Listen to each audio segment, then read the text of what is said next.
Hey guys, how's it going? One sec, should I adjust my mic height? There we go.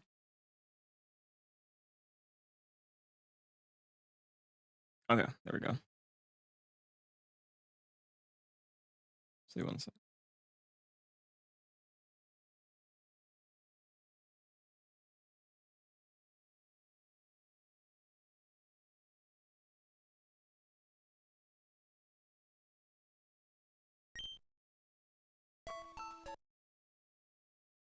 Alright, let's just at least try to do a few fights. I realize I probably should like not leveled up like Big P or something, because sometimes it's nice to have a below level 38 guy. And I don't know, my next few encounters will get me that. Since this guy is evolving as soon as we knock on wood, beat guy.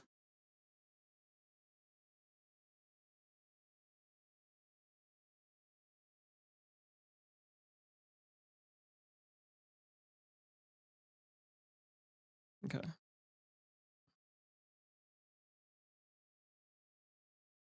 It's a multi-battle, right?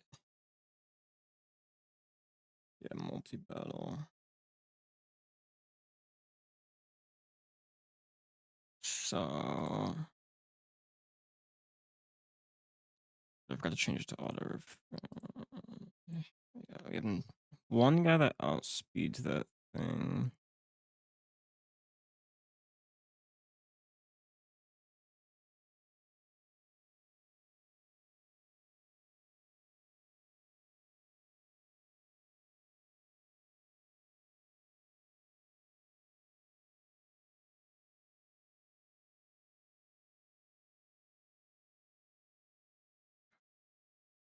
Could I bait hammer him and stomping maybe?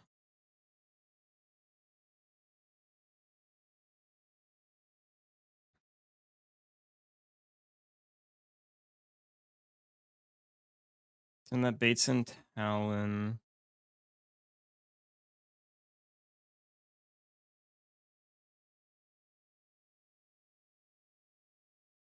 No, because it might rock slide that.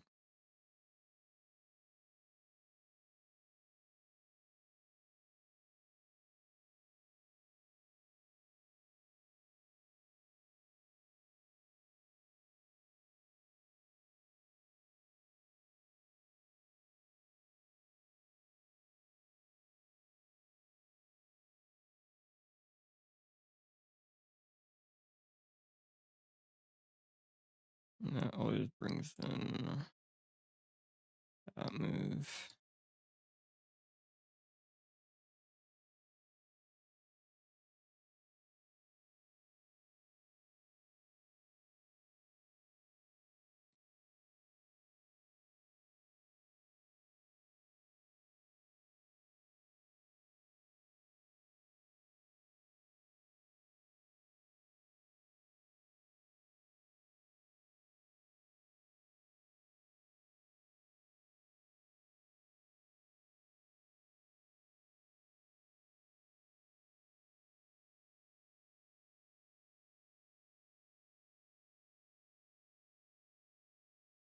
Also fake out, right? Because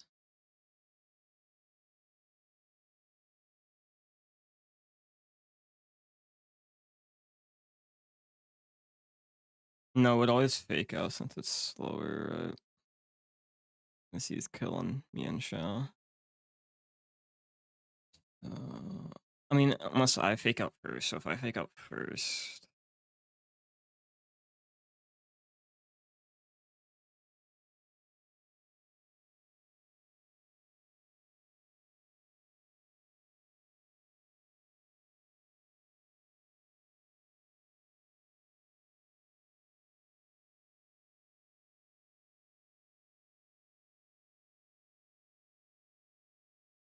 if I fake out Logan first, because it should fake out my guy. Like it should fake out my Mian Shao. Sees that it's killed by that.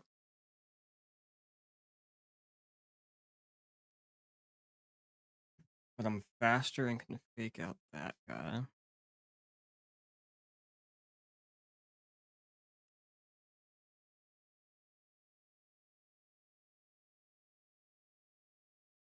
And then when this guy comes in,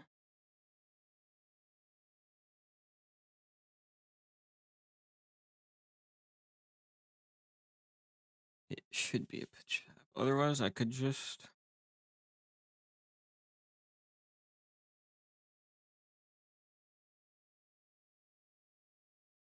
like double fake out or some shit, maybe.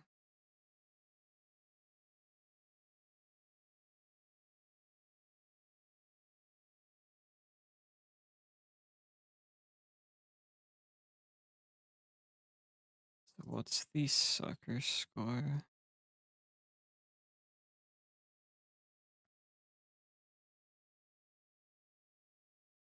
Yeah, it's like only not. I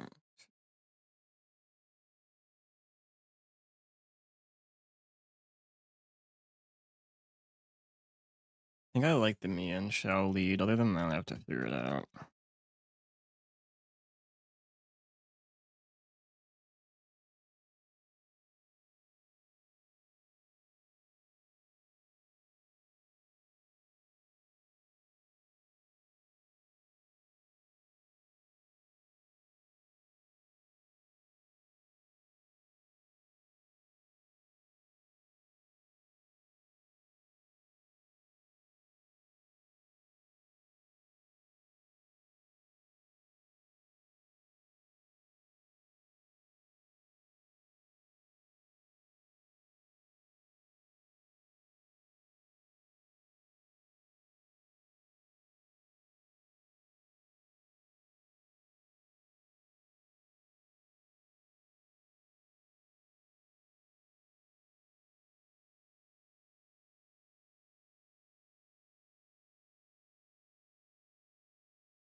So I should be looking at a free turn, right?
If I'm correct, I should always fake out my me and shall. Maybe if I muscle bend, it'll help me hit that range a bit better too.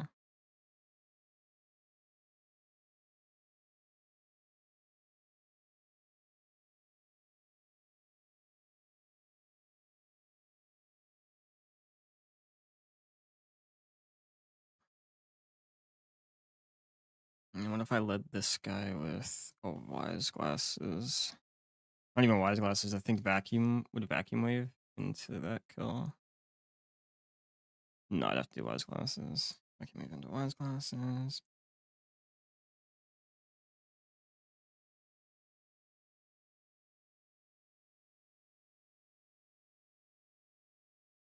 Or even like Drain Punch. But a crit would get it into the... A crit gets it into the range of any guy, right?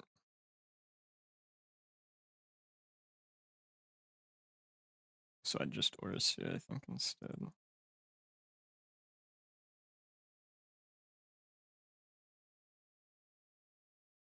She's in a second, just fucking... What class is that?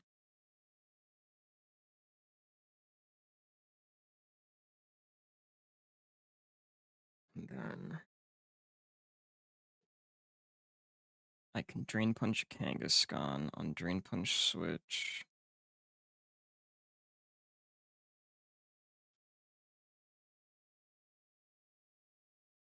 And return potential switch going to that guy. And then when this guy comes in, just Vacuum Wave to Zing Zap, I think. Otherwise, if it sees Fast Kill, it goes to Yanshao Drill Peck.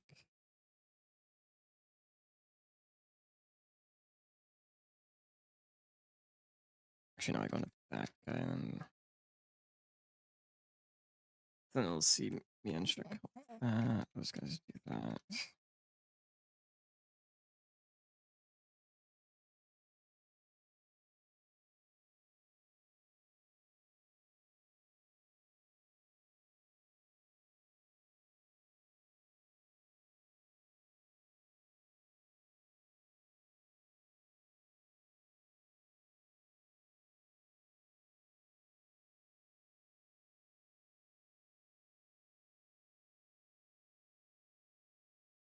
I think we just need the lead with those items, though.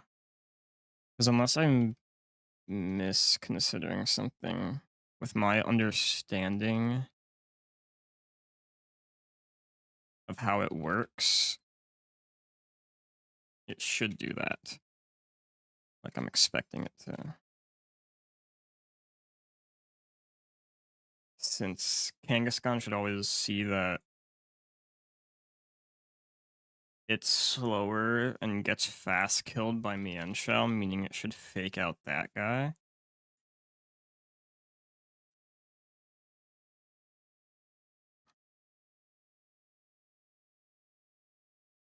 But I'll just fake out into Lycanroc Dusk real quick.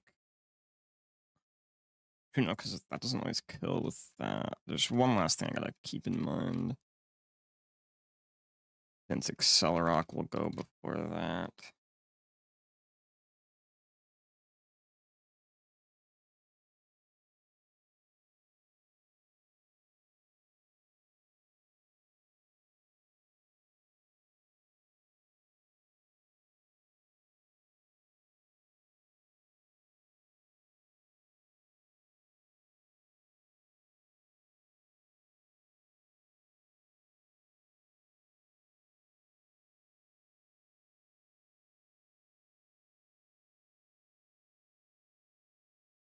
On the second Accelerock, I can go into this guy.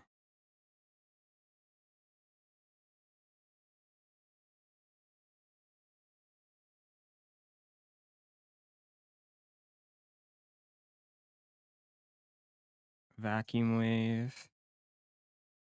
Lycanroc.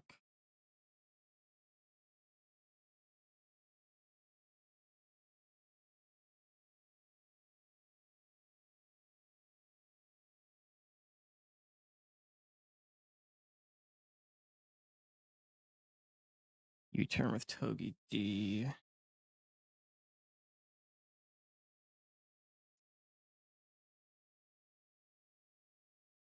On Kangaskhan. Back into this guy with the U-turn Togepi into this guy. It should be fine, I think.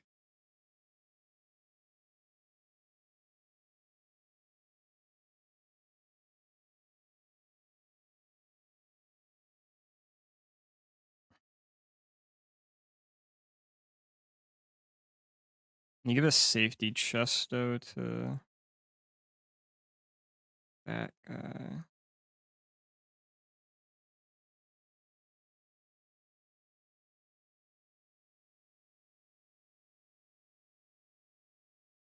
Yo, what's up, Big? How you doing? I think this should work though, because like my understanding should be that it's always gonna see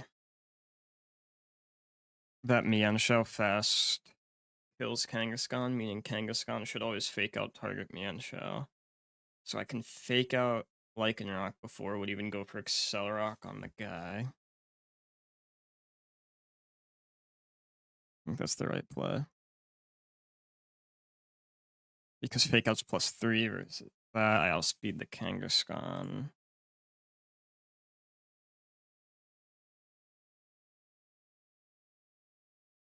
Just double check. That should work like that.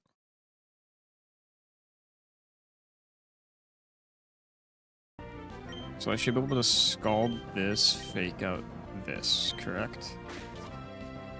And I should see fake out into Mianshao here. Yeah, okay, perfect. I didn't kill, which is fine, so we'll do our other plan, which is out into Togi D. See, is that the plan? No, it's out into Crook, it's out into Crook.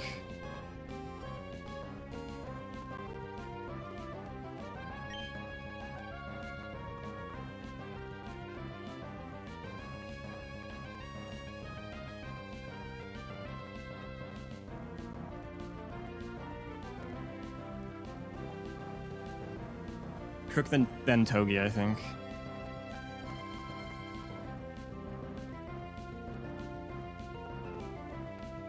Is it?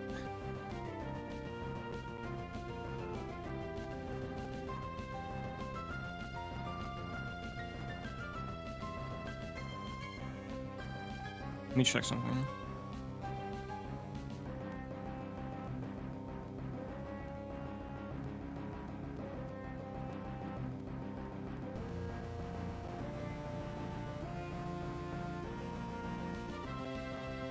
I'm doing alright.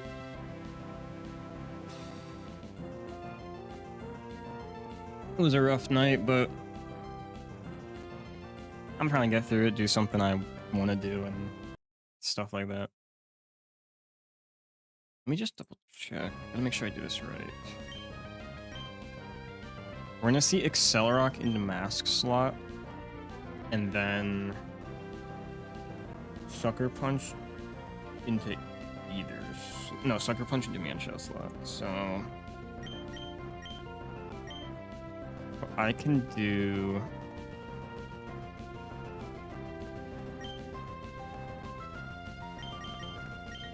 If I go Crook, I int him.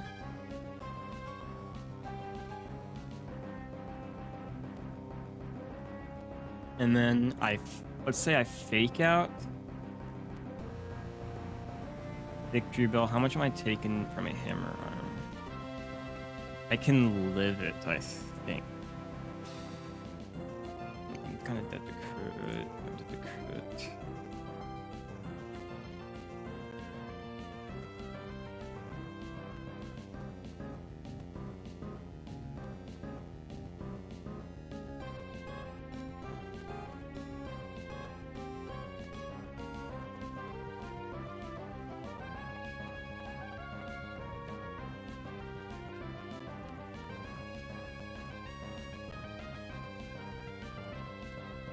I think there's a way to do this, so I just gotta figure it out.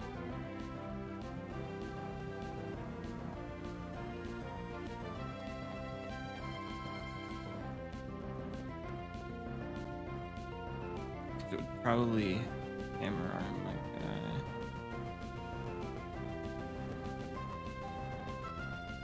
No, wait, I figured it out, It should always go Accelerock, right?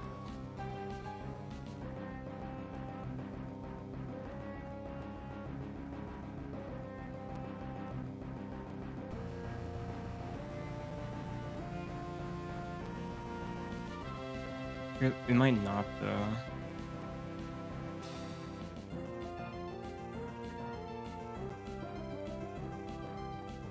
That's the problem, which is why if I go, like, Talon Flame, and it rock slides...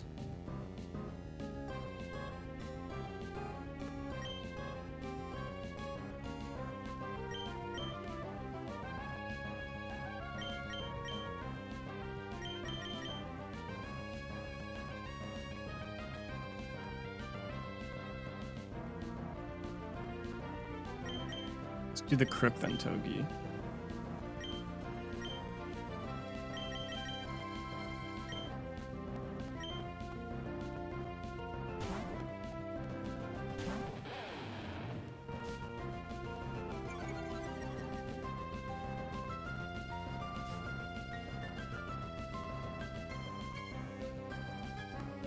I think it will always pick priority if it kills priority, but I can't be sure, you know? Yeah. So I could have quick attacked there, but like, I'm not gonna know that, correct?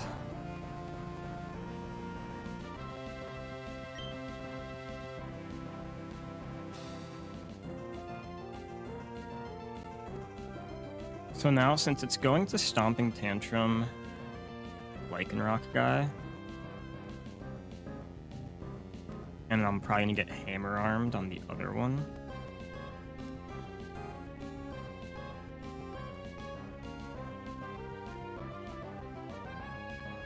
Can Crook live a crit Hammer Arm? He's safe on that part, but Togi can't.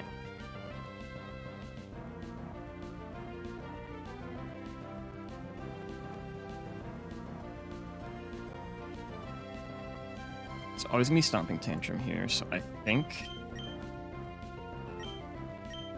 Crook finishes kill on Lycanroc.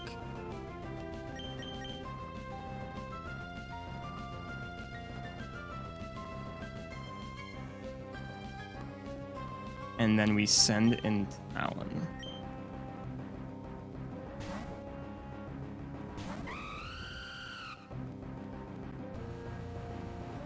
And now it's also like good because Kangaskhan's now like even slower.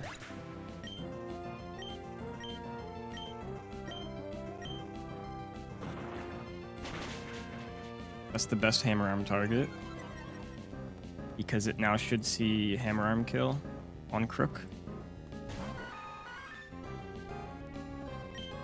And so what I do here is I just acro, and then Crook is dead to both Leaf Blade and Hammer Arm,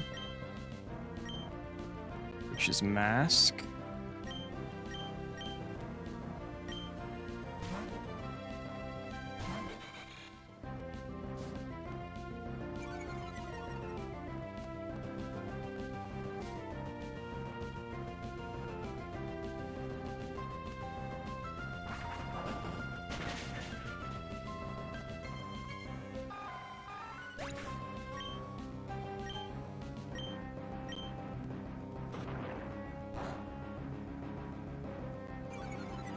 Okay, now we're gonna see return here.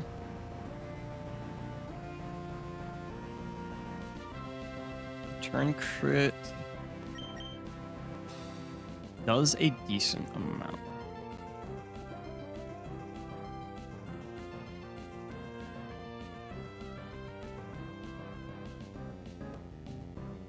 So I think, is Mienshao dead to return crit? No, it's not. So I'm just gonna double Mienshao into Mienshao into Togi, dude.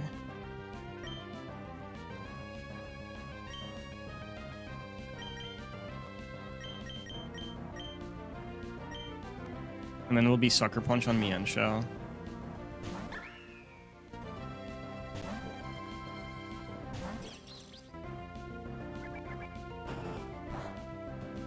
Okay, that's perfect as well.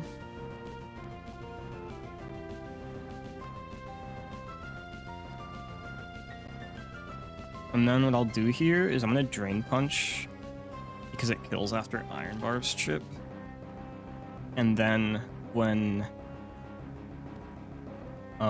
Cloister Guy, or then when with Togedemaru, I'm going to U-turn, go into Cloister Guy. That way, the only switch out is me and Shao will get sometimes, or sometimes it'll target me and Shao with Drill Peck, so I just go into Togedemaru and finish that from there. Actually, it's faster, so that won't work, so we can just do the original plan of, let's see, Zing Zap Vacuum Wave, yeah. Or Zing, or I should, no, I should, yeah, Zing Zap Vacuum Wave.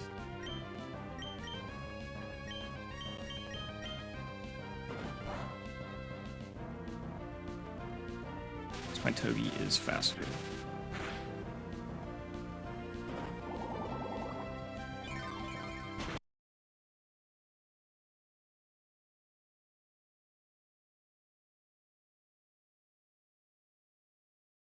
Nice. That was a hell of a me and Shao fight.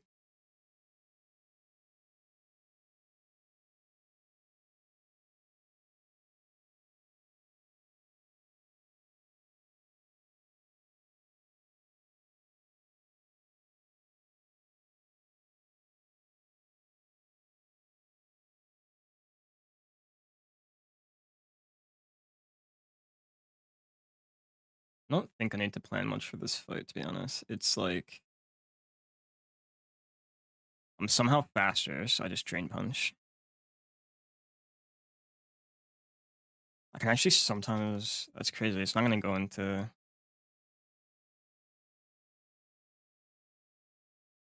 Everything gets outspeed no code, so it'll go into Heliolisk and Thunderbolt.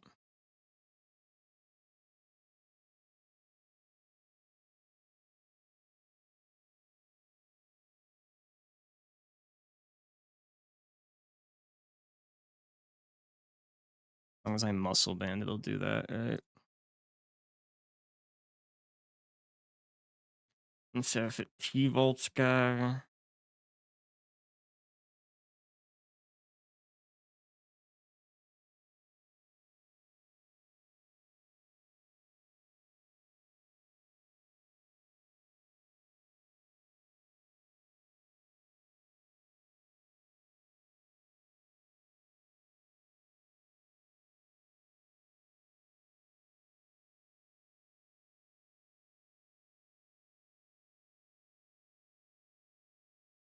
The other part is if I don't...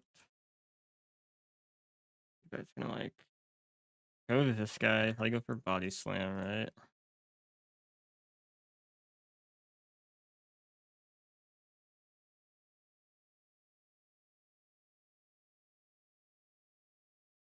Yeah, right.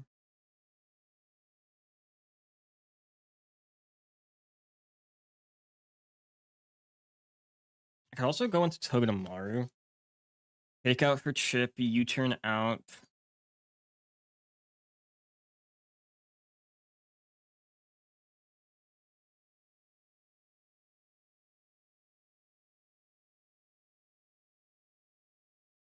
Or I can just straight kill it with Togedemaru. No, because then that brings in EQ.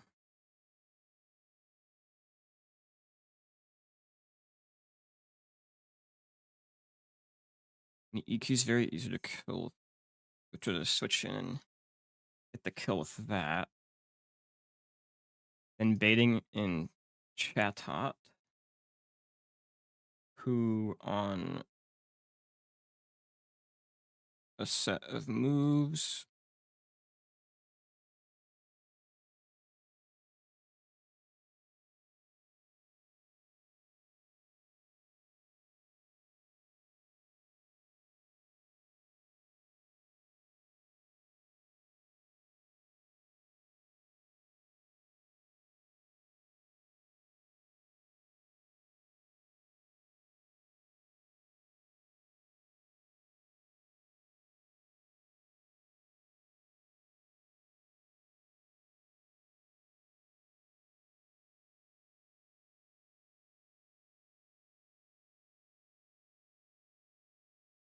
go into.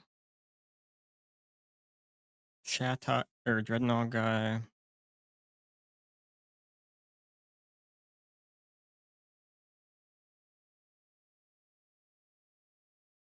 No, I'd rather have someone else take a hit list.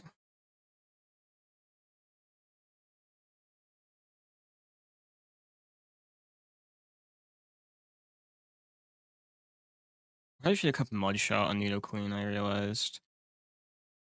Actually, no, I don't think I got it, right? Yeah, he lose out on Mudshot for getting it early. It could Rock Tomb. Does it even outspeed after -1? No, so it's anywhere.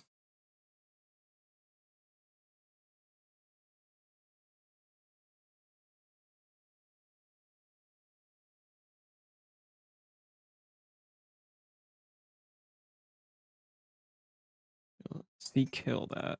If I get Black Glasses, it'll see kill.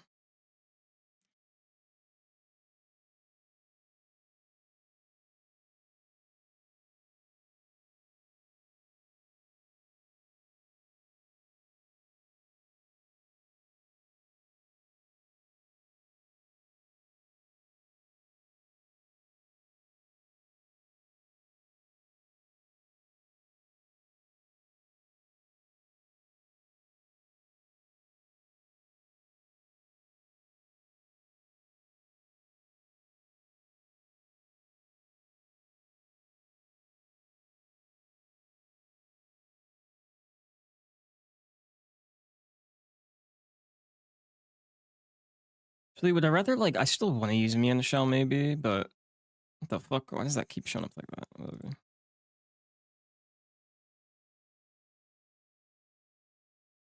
I don't think it's enough for Brick. Yeah.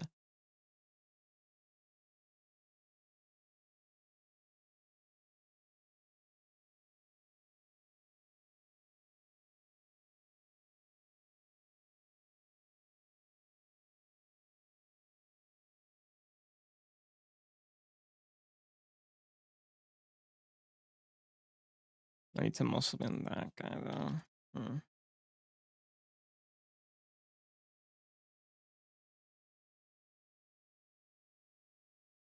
Yeah, because then no matter what damage I take, it always goes Snorlax EQ.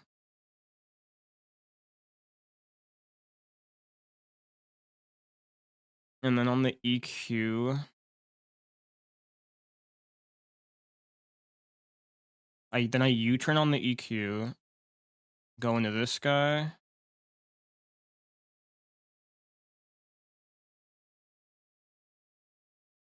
$33, 25, 134.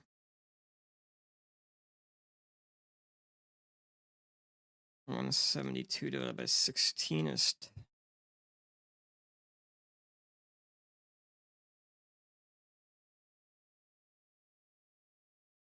I think it'd be fine, yeah. I'm gonna just give bro a cherry berry in case.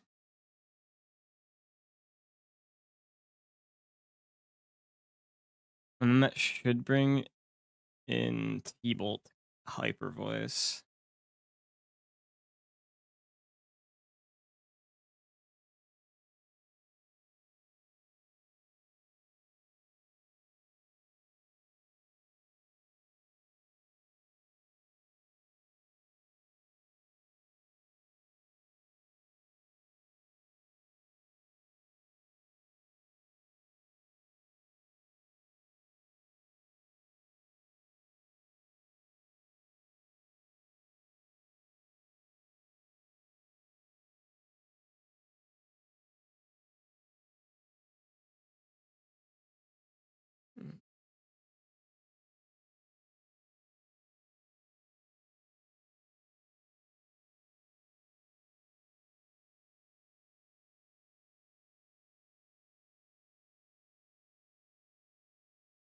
Now I gotta lead this and have it coming on. Something that's gonna T-Bolt me, right?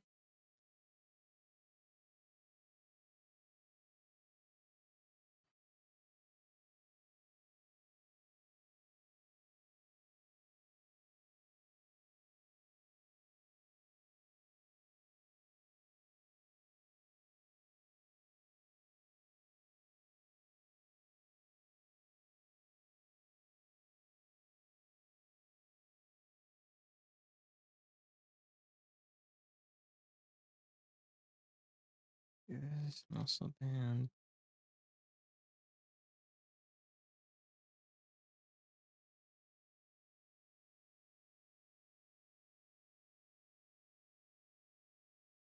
Say I drain punch. Actually, no, I'd rather go into this U-turn.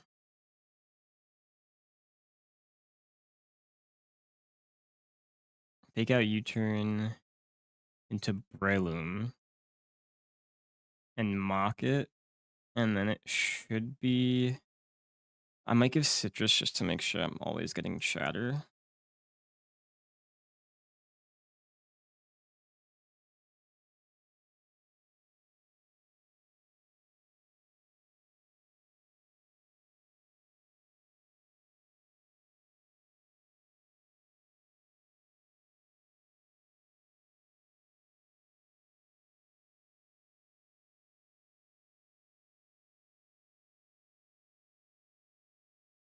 You know, I pre-poison person this guy. Yeah, pre-poison person. And then when he comes into EQ,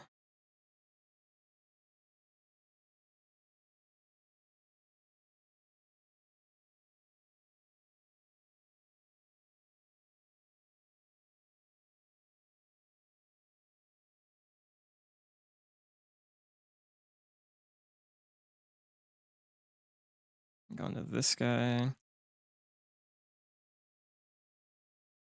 Pay Cherry Berry.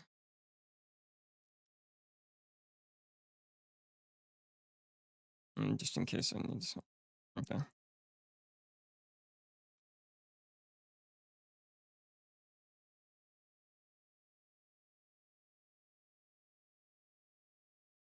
We figured it out.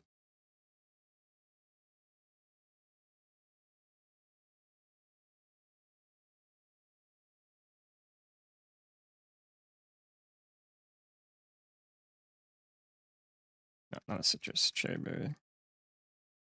I might give you a citrus since I have a good amount though. And then cherry berry to you too. Wait, not cloister, sorry. Dreadnought guy.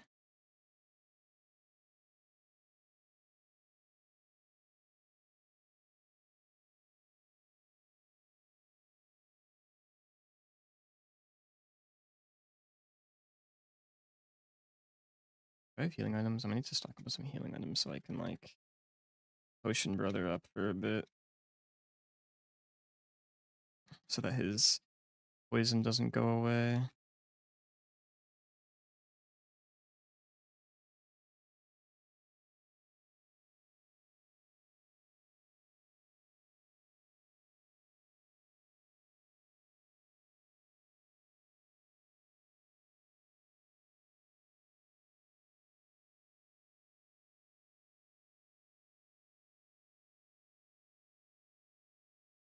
Fuck. I shouldn't have done that. That was a mistake. It's fine.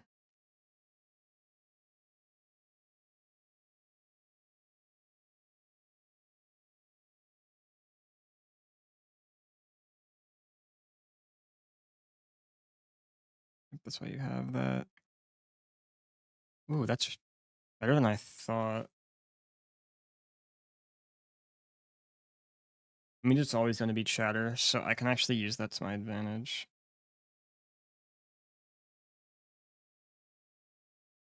It's always going to be chatter here.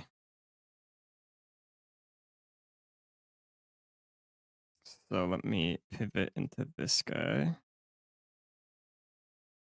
And then on a heat wave or sing, I go into Dreadnought and we win.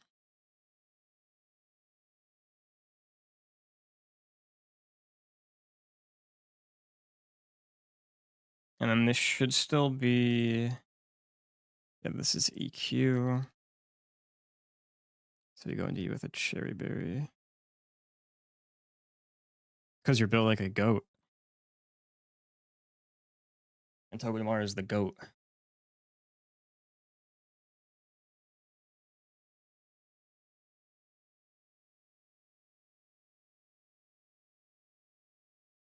Need to nickname these guys, but I'm at the point where I'm only nicknaming. Oh, I still had it on fucking build screen. Whatever, man. I'm at the point where I need to fucking nickname guys on. I'm waiting for nicknames until like post Watson at this point. Okay, this one shouldn't need too many calcs going for it.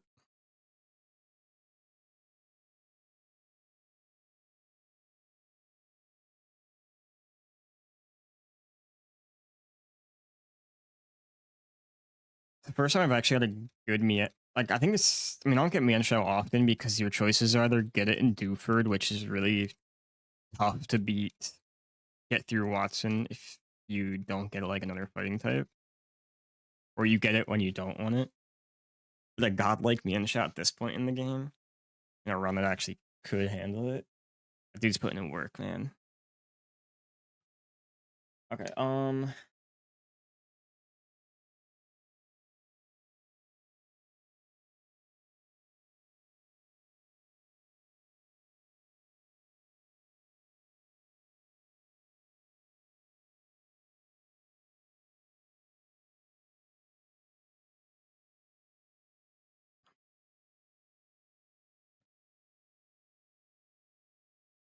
if I remember correctly, what I usually do for something like this is, at least for the lead, is I can lead my Talon. It's always going to Wild Charge. So I go into Eldegoss on the Wild Charge, drop the speed, and it's always Eruption or Flamethrower.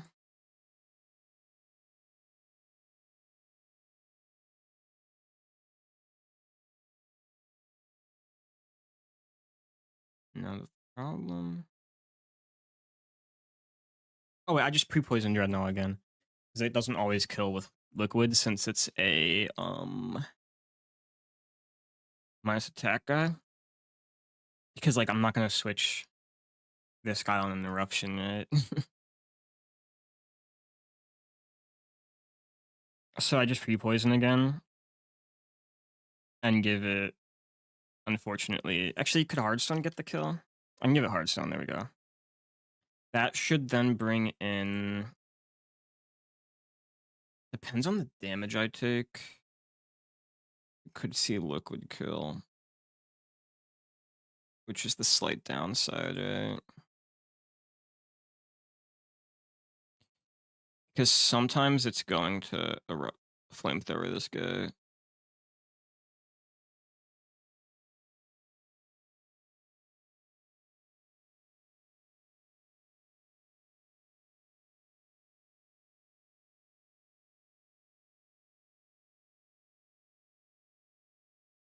It means like fine, right? But if I get burned, that's stuck penis.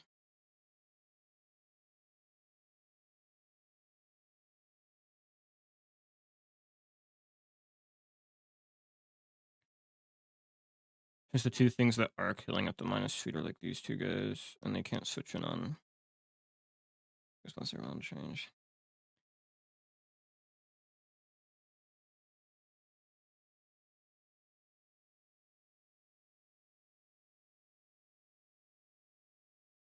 So much for me saying I don't need to calc for this fight, right?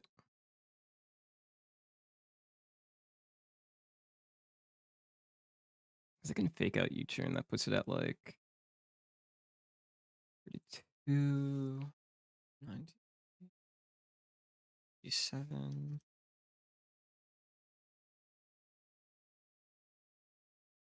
Still seeing shit eruption rolls, but enough to not take away from that.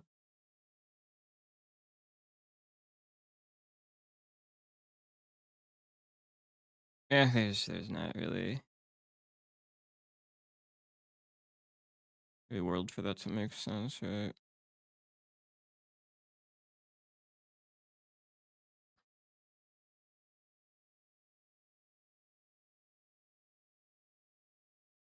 That's fine, I think. I just need to see if this with a Miracle Seed can kill. No, it's close.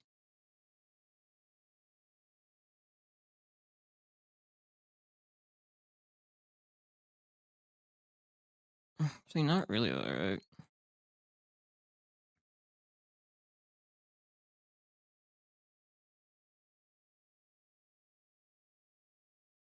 Even if it does SD,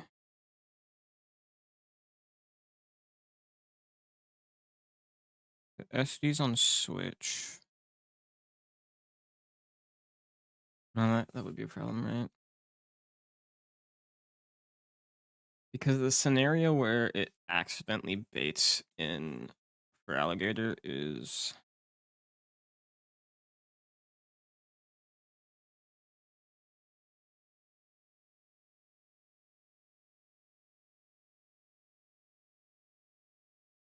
the scenario where it baits in for alligator is if eruption crits, I think, right?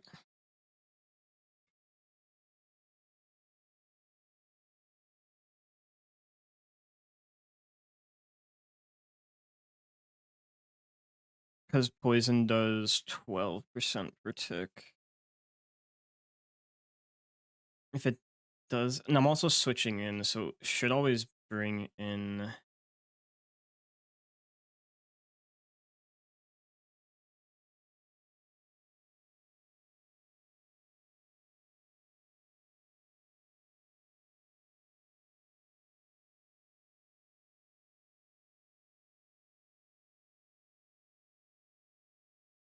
No, for alligators, that's not. I'll handle this a better way, I think. We'll just do the Clawitzer lead and Water Pulse.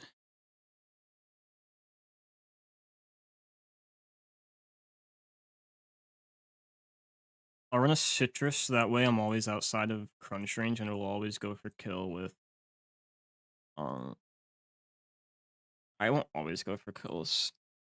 But a crit would bring me out of any damage ranges. So that's why I kinda wanna have Citrus. And then I can seed bomb my guy.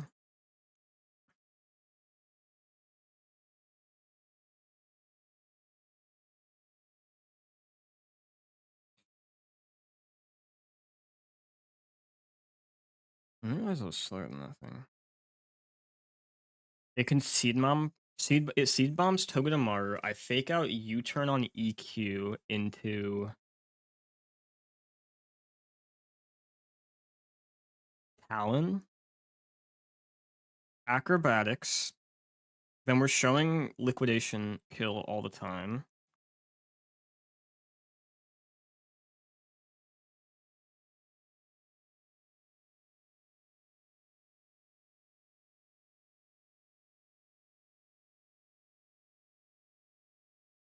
So it would be blunt though.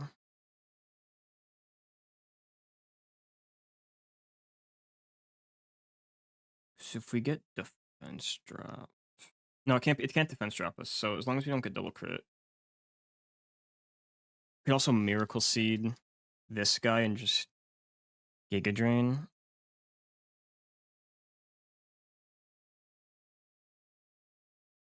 We might still have to Miracle Seed because we have to be able to.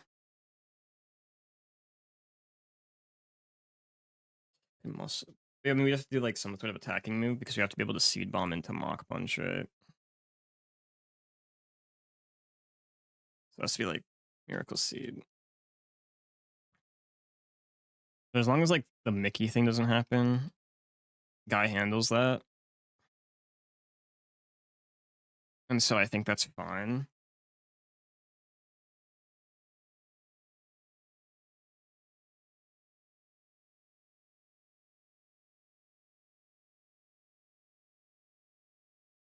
I just need to be about 43 HP for crit to kill.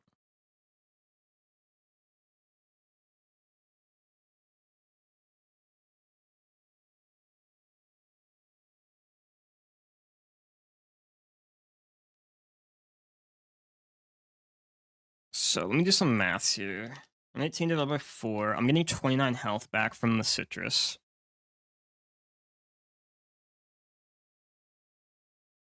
If I put myself at 54 HP, let me do some math here. 29 per health from citrus.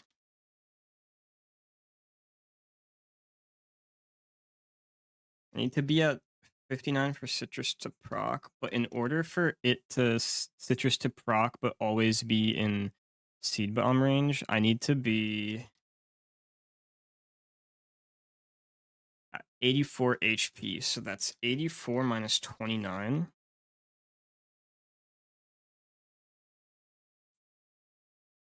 Puts me at 55 HP. I need to make sure that Typhlosion always at least brings me down to 55 HP. So I do 188 or 118 minus or no, I do 55 plus 54.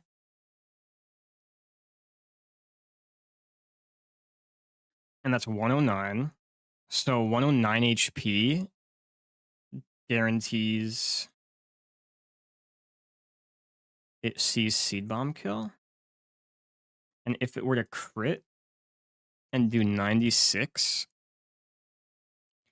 that would put me at 13 plus, what did we say it was? 118 divided by 4, 29. Me at 42, which is not outside of crunch range.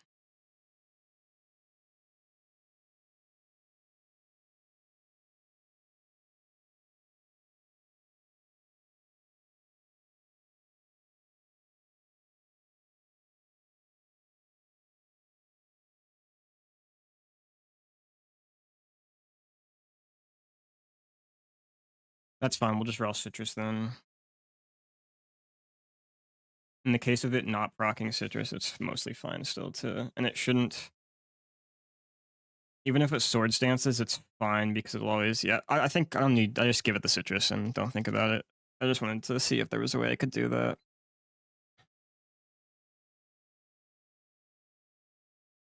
And then on liquid, we just go into Relume guy.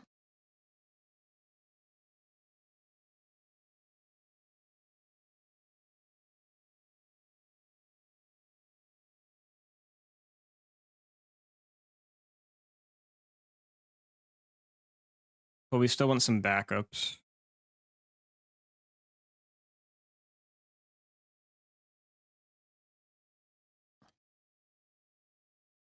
In case things get sketchy.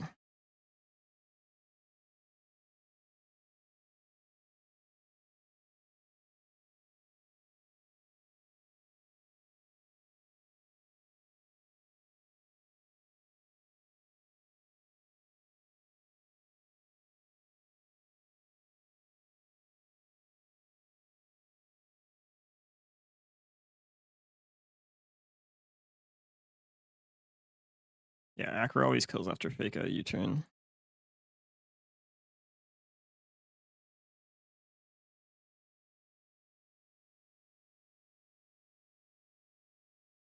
It's a nice thing we have extra citruses unlike last time because I'm okay with using it on things like these just to make it secure non-crit lines. Because I just wouldn't use that many citruses otherwise.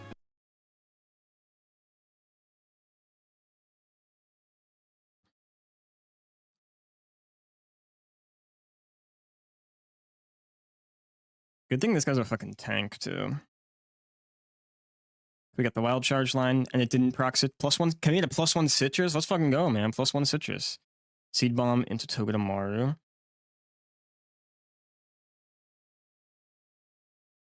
Fake out. U-turn. Acro. Now we get just liquidation to the dome.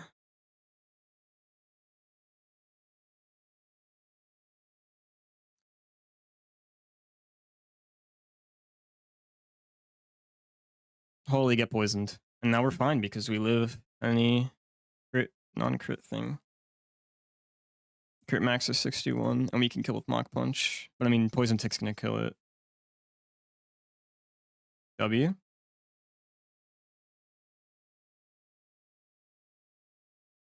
If anything, at least this balloon's tanky as shit. Effect support is not really ideal, but that would be such a beat. This guy actually, because of its bulk, would have been actually an elite beast with poison heal, even if the attacking stats or whatever.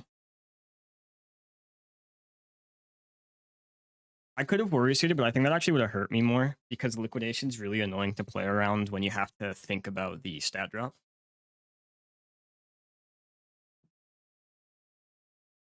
Especially with the amount of grass types I have, so it's just easier for me to go, okay, I don't have to worry about stat drops and play straight up.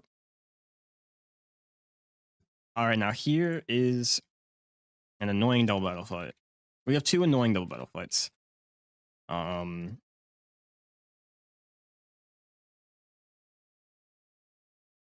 This one I think is the more annoying one because I have a idea for the other one.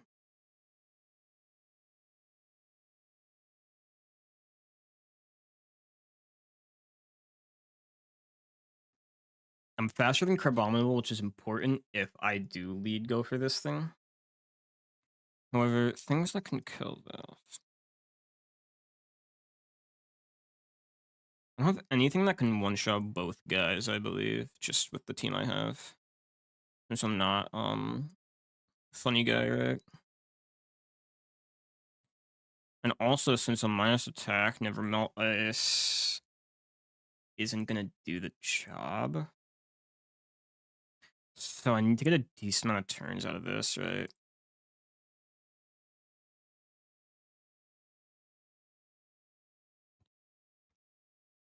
I mean, I think we've done it before. We can use the first turn where we bait dual wing beat.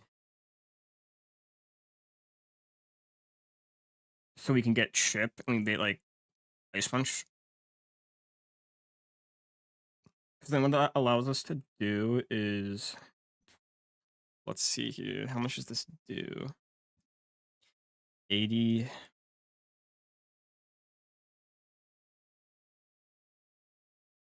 12.5 plus 12.5. Doesn't do enough, I think. I don't even think max roll does enough. If we did that.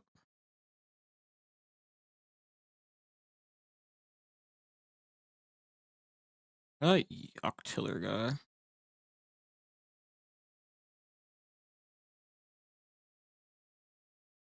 Not as much. I've got your low social attack, even though it would kill that.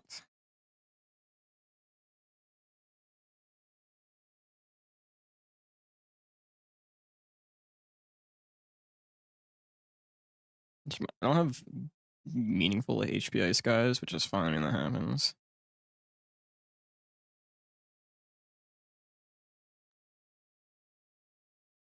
That's like the only reason I sometimes keep ice fang on this thing is I have to use it in that regard here.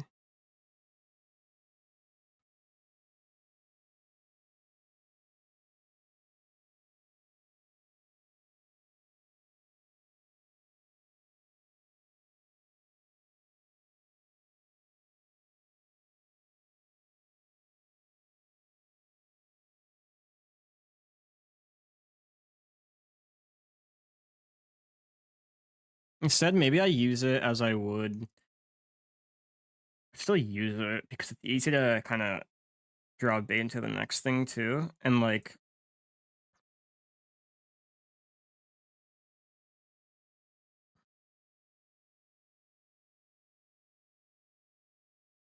at least for the other guys, I should only need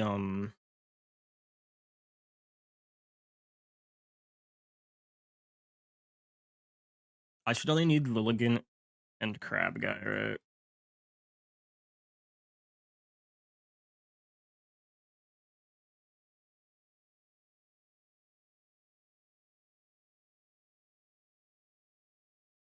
Heck, even that guy. Because he Aqua Jets that. And then he jabs that, which doesn't kill after crit, but always brings it to Aqua range. Doesn't always.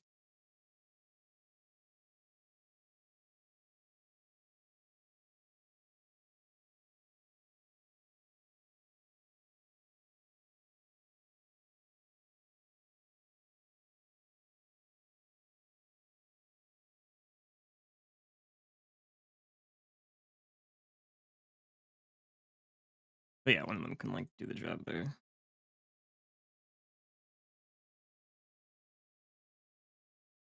It's my cool fish is hidden power psychic. How much does hidden power psychic do?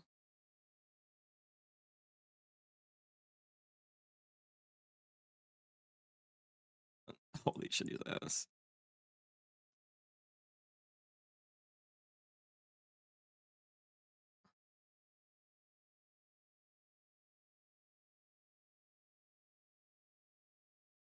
He drain punches the move because it would always yeah. So if I can bait CC back in, can we do that?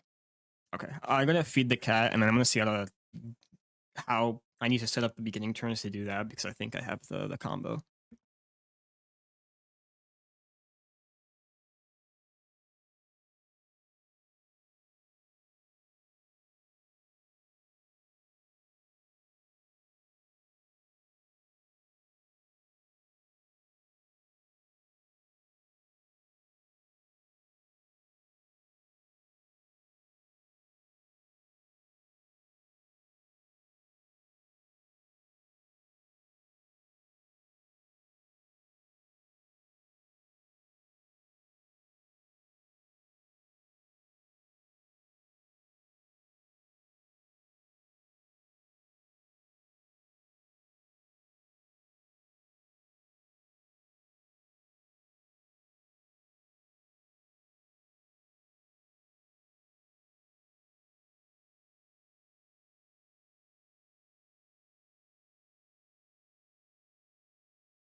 Okay, I'm back.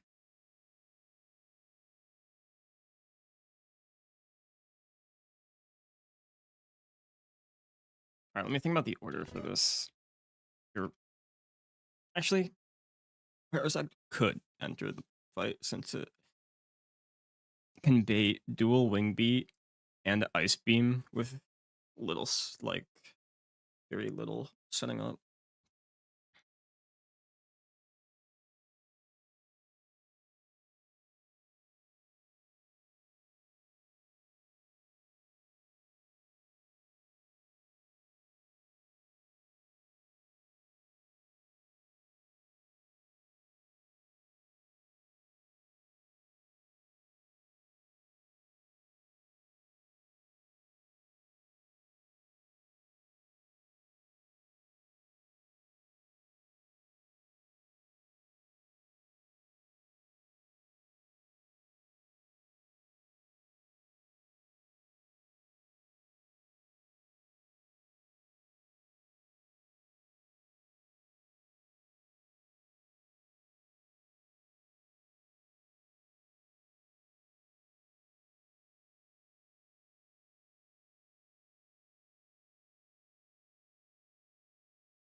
Just to make sure I know what to pre-damage Togi at. So that's always the flamethrower.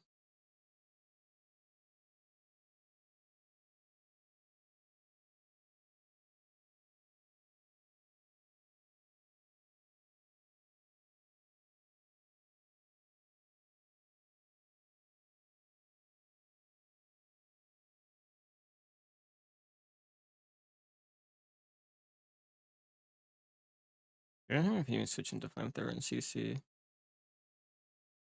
this guy, but then at that point he baits tailwind, right?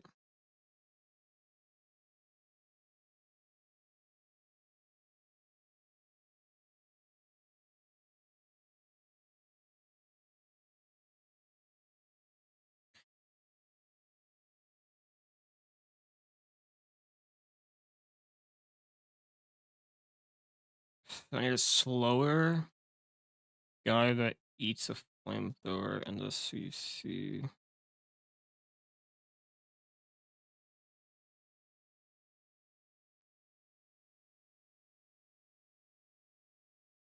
Quillfish, because that I can make that so it always brings Dragon Pulse Air Slash range. And we're looking at CC Dragon Pulse Air Slash. And at that point it becomes a little tougher to eat that, right? I guess this guy can. Yeah, actually that guy can.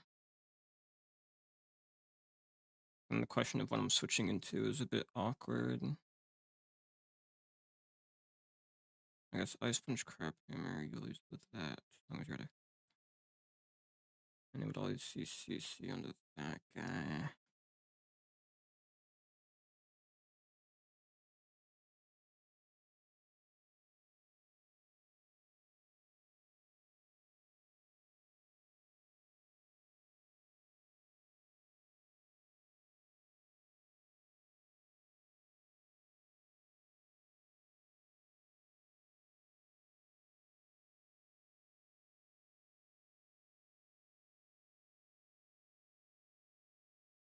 If I look at how much Aurora Beam would have done. No code, yeah.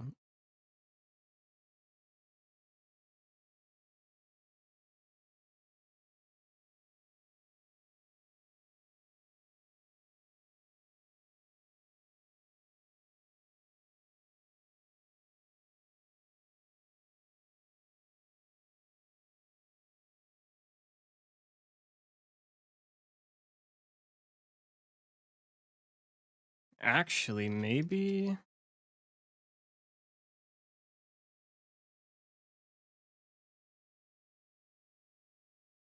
Dang, that's pretty close, honestly.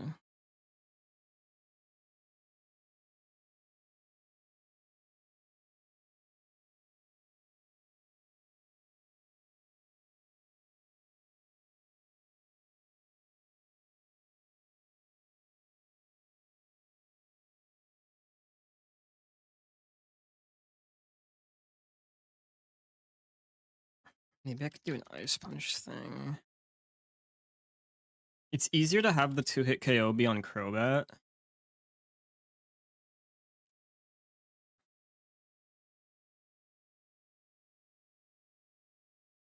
Because I can switch into. I set up switches with just dual wing meat a lot better than I can the other things.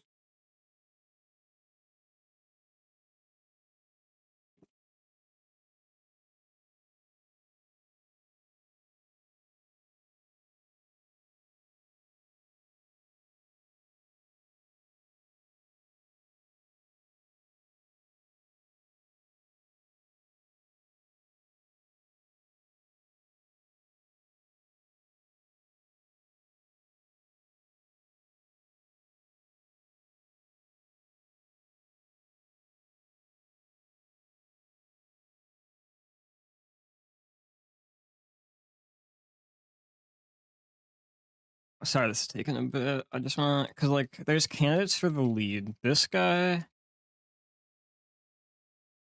I think these three are candidates for the lead. Reason being, I want something that is easy to switch into if the guy were to target that slot. And so they always bait like the same constant move. It's the main goal. Do any of these things have the chance of killing outside of Magneton if I were to, like...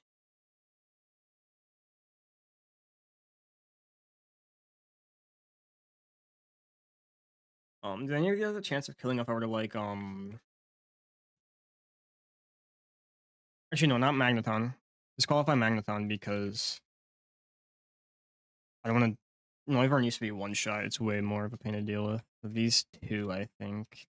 Because I think he's more valuable as a later switch in. So switching these two. Pros with Claw Guy. It's always CC. So that's when we get Talonflame in.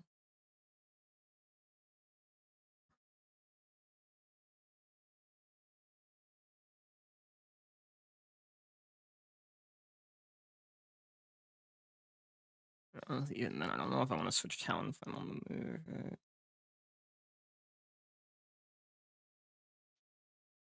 I might have to. Like Nidoqueen's Ace Punch and Crab Hammer. So I think we do the Clawitzer idea.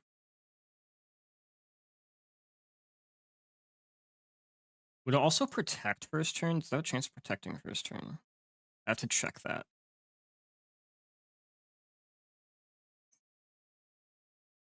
Protect. I tripping. Where the fuck is protect? Ooh. There it is.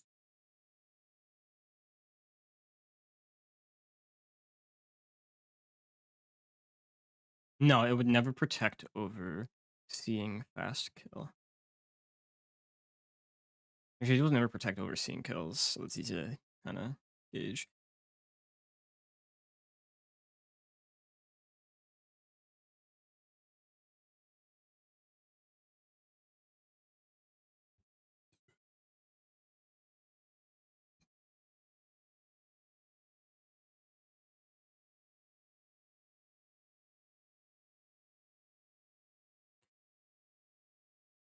Because Dragon Pulse always kills, which is based. So, first turn, I think what I try to do...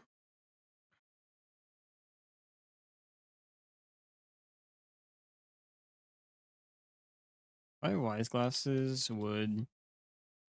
Or Pulse crit kill. Yeah, but that throws off the line if I do that, so that's why I'm not interested in that, right? Even though it still can do that, so maybe I don't do the dual wing beat to D strat. If I don't do that, I need to do...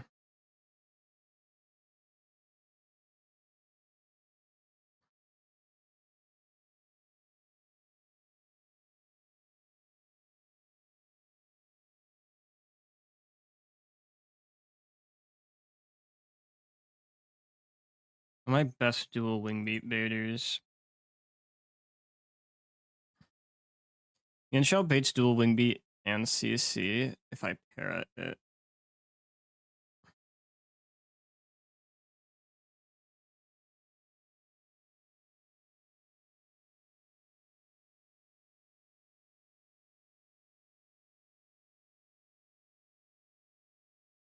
If I was also planning on using it for...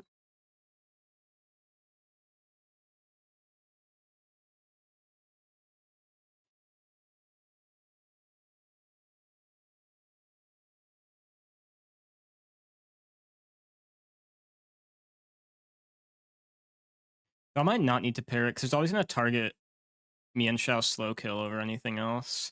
What about Tailwind? Does Tailwind... No, because then Crobat sees fast kill, right? And protection... Wait, over that. So I shouldn't have to Terra to see that, and then it's effectively still at full, and I just need to bring Guy to 96 HP.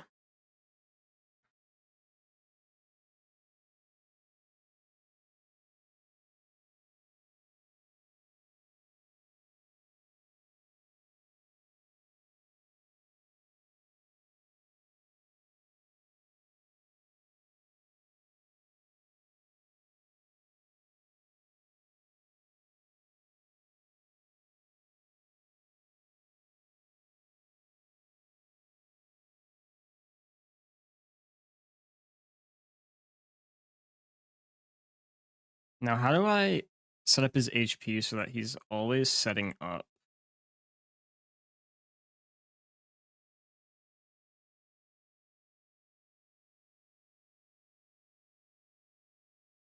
Let's do 30. I need to be at like 36 health minimum after these attacks. And I'm taking 36 minimum, right?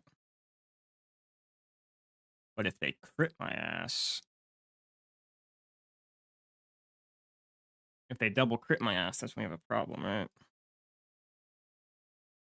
Is there a way I can mathematically solve that?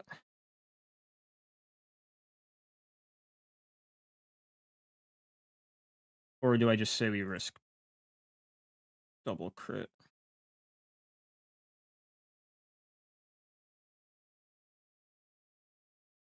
The max crit's 66, I think. If I do 66 plus 43, that's 109.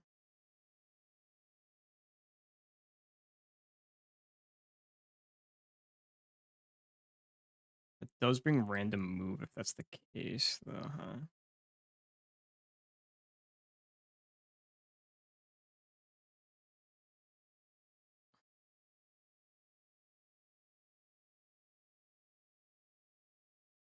I don't think there's any way I can employ use of a citrus berry here to help me hit that goal.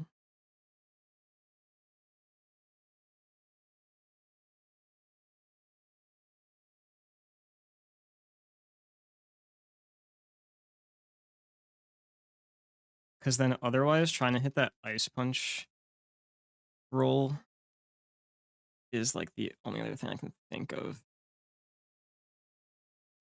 Which is a 75%, but then I can't kill that with that. Right.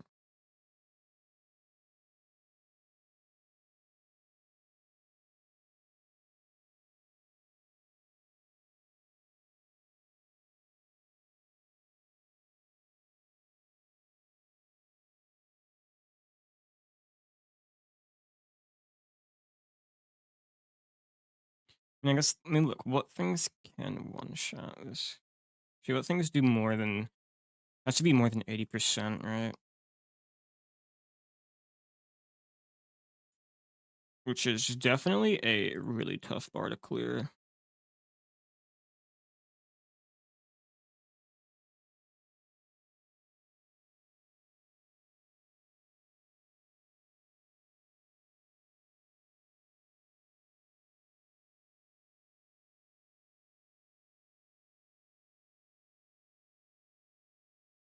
Ugh. I can't do that because I can't kill Noivern, right? I used to have Rock Tomb on me.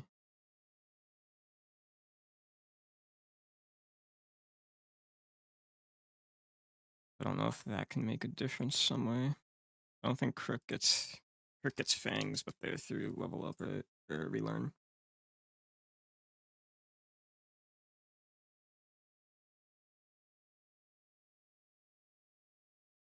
And you get Rock Tomb? I don't think it does much.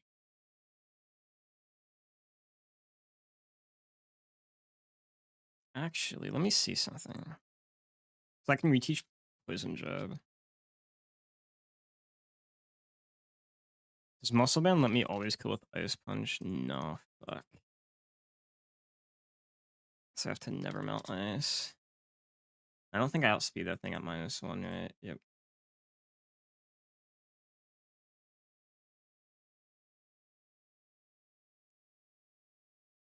And this guy will pick Tailwind over slow kills, right?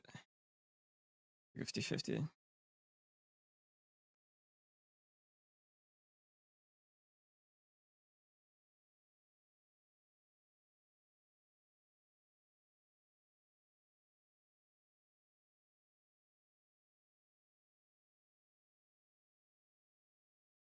I think that could fit Rock to an Ice Punch on its moveset, right?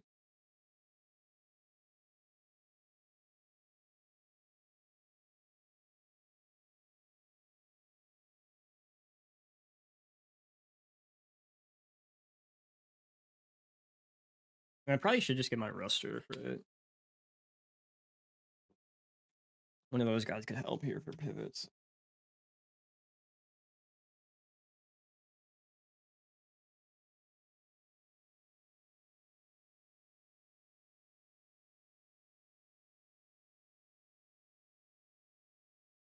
But in order to do that, I have to slightly look ahead and see if either static or like sack into, right? Because like if I could sack into Mega Pidgeot, I don't hate that approach.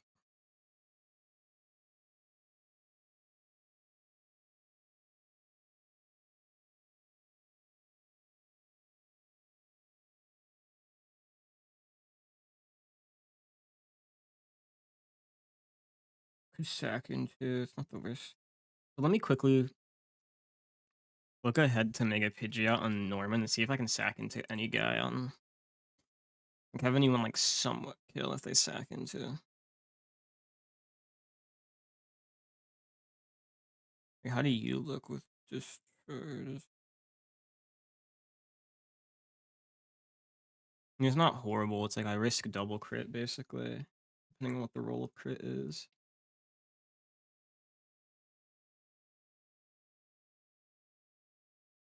I sacked into Amphi, right?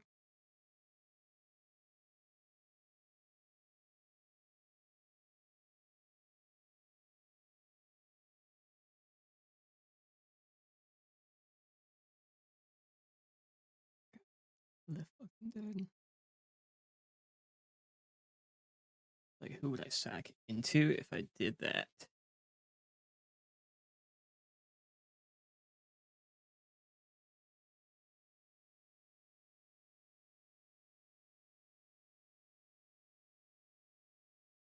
Loom has a potential to sack into because he can like go in on Meloetta, Relic Song, right? With a no, because like, and that brings in that thing. If Meloetta doesn't come in second to last, because Melo needs to come in second to last for Mega Pidgeot guy to see that.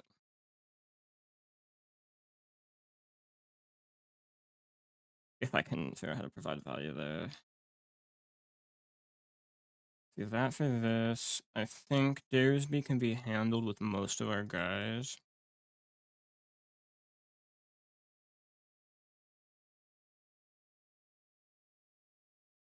We do have to just hope Mian Shao survives Truck Attack.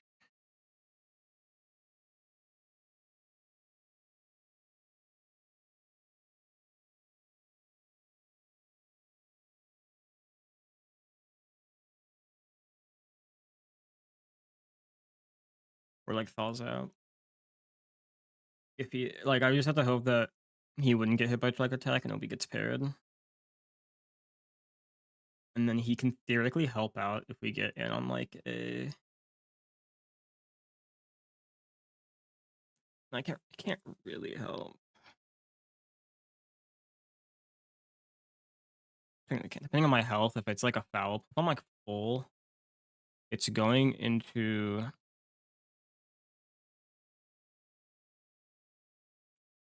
if I'm full, it's going into Pidgeot, right? So that's the only thing that sees fast kill. Since somehow I live a roll of Zen Headbutt.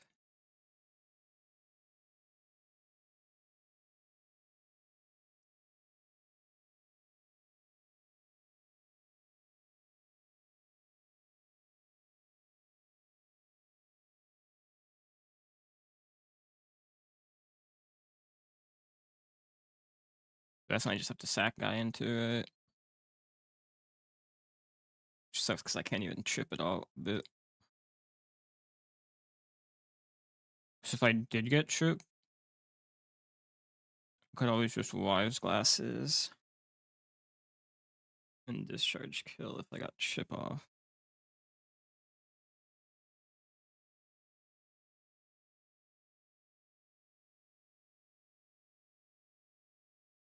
Unless I eat one Hurricane.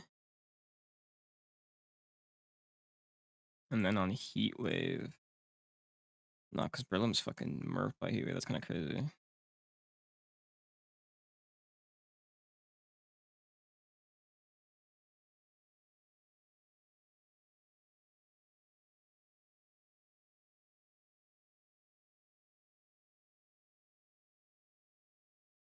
There's like an Golem Golem help in this situation.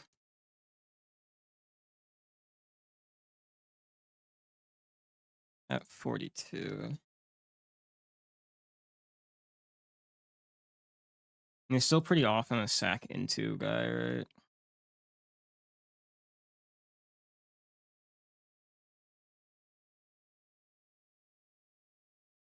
Or potentially like sack 2 guy on, depending on what its ability is, right?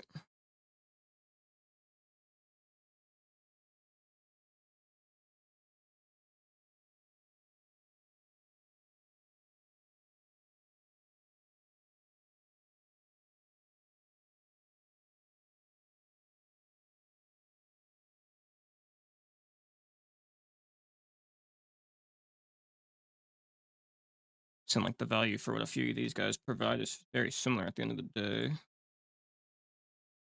Especially with some of the box I have, right?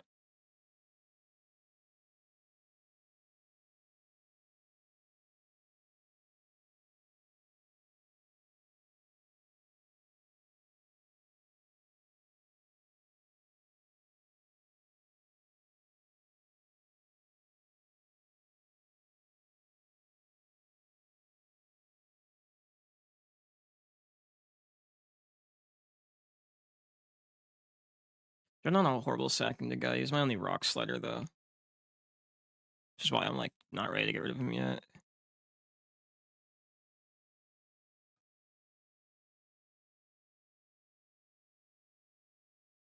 It doesn't need to be sack. It could just be a pivot because I can roll condense, I think.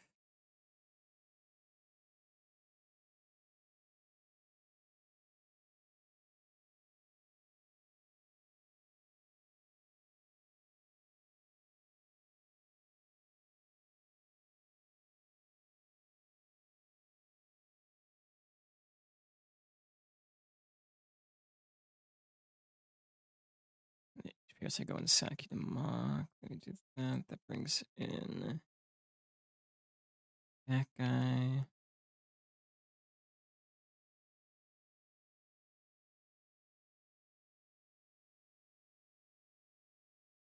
Let me triple axle. That guy's citrus dead.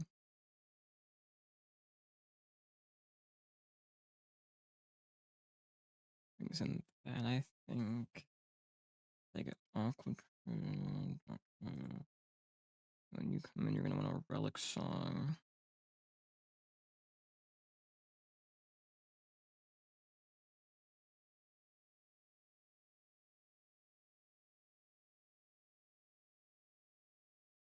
So you're going to that kind of relic song, bait CC. That.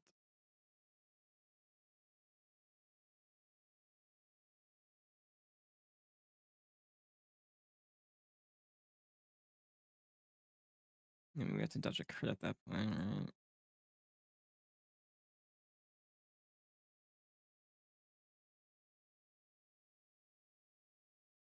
As long as one's down, we got that guy. Need to look at like, even if that crit dies, we have this thing on vacuum wave after some chip.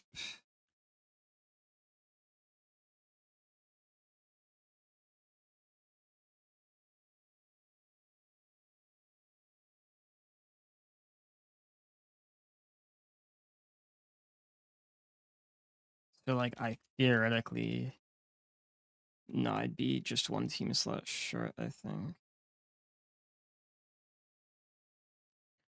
If I switch Amphibian on HP Grass.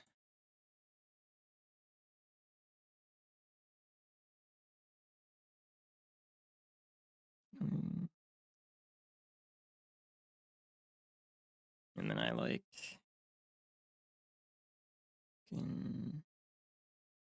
citrus or something. I was drinking. No, it's not good enough.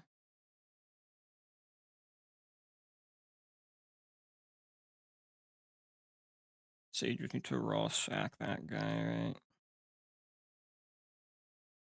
And send in that. I think it's faster.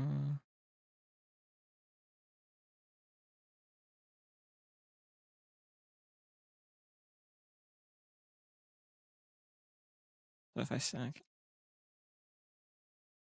into, we give you citrus. And we do that.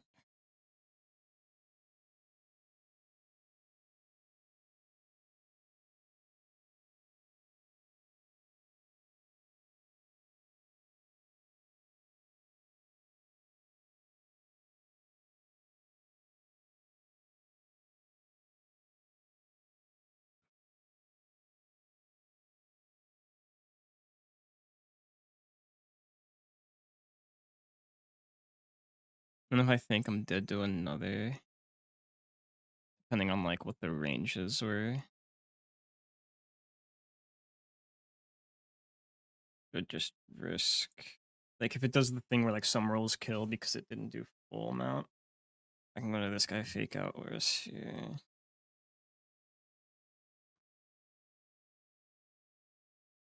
Bait in like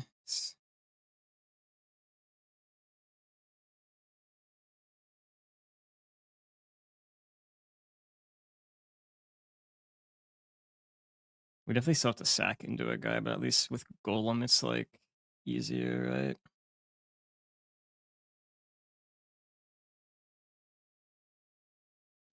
So I think we look for Golem and Ruster. Even though it's nice to get like Trap Inch out of Desert, but if it's Magnet Pull guy, like if we land it and it's Magnet Pull guy, then we can just pull for that in fucking 11.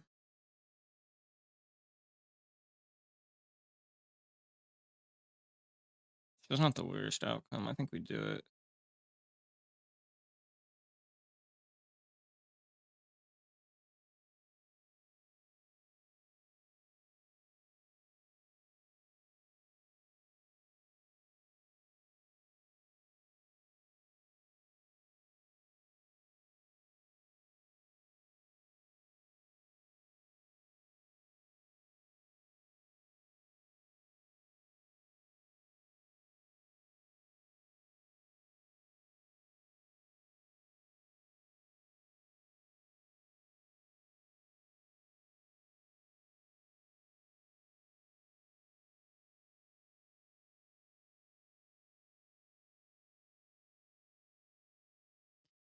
Yeah, I think let's do it. It's the best plan for me.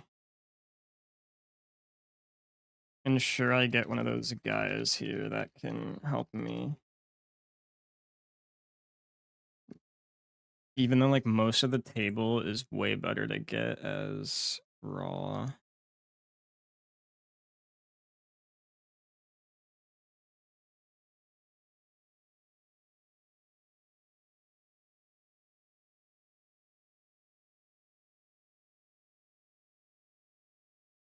No, I'd rather go for the rock because I do have to. I don't have fossils, so I actually would not hate getting a rock type from there. And then, because then if I could get magnet pull and I can magnet pull Excadrill, I can go for magnet pull Laron in Mirage Tower.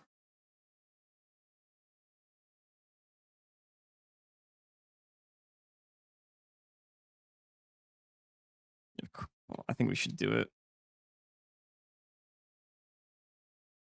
Let me just head back to Ruster.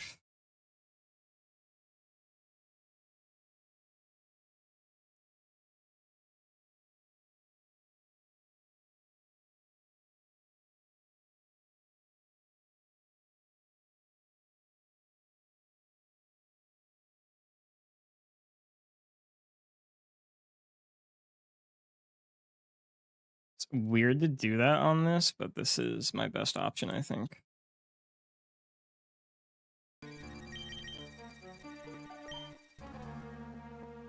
Just give me one of the rock guys here. Or I guess maybe Swinub.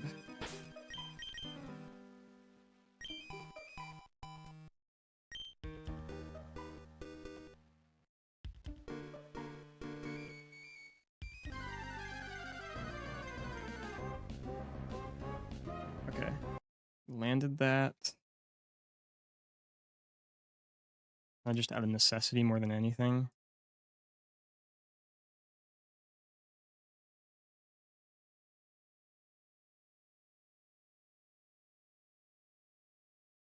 Spellcat crew ball crutch. I don't know if I can do that. It's magnet pull. We are potentially cooking.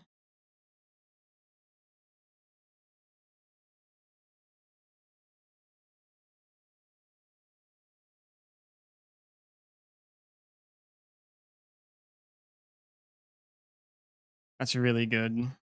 Zeros with death means I'll have to sack in though.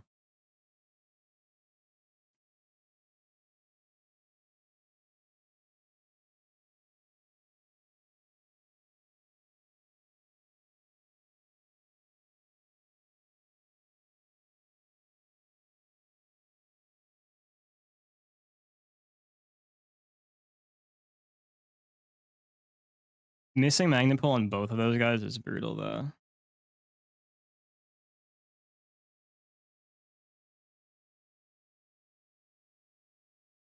And at least spam wild charge, so you know what, there's that.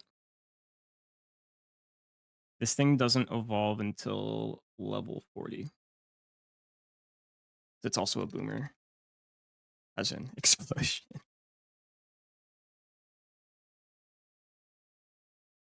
Actually, being lonely is a little cringe, but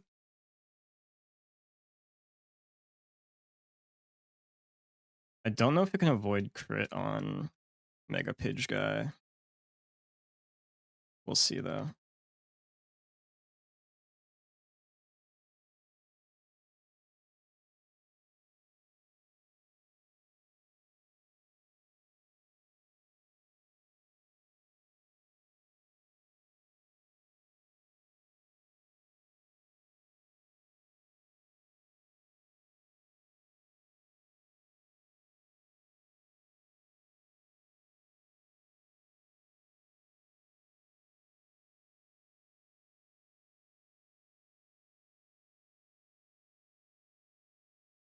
At least at least I can spam wild charge, I guess.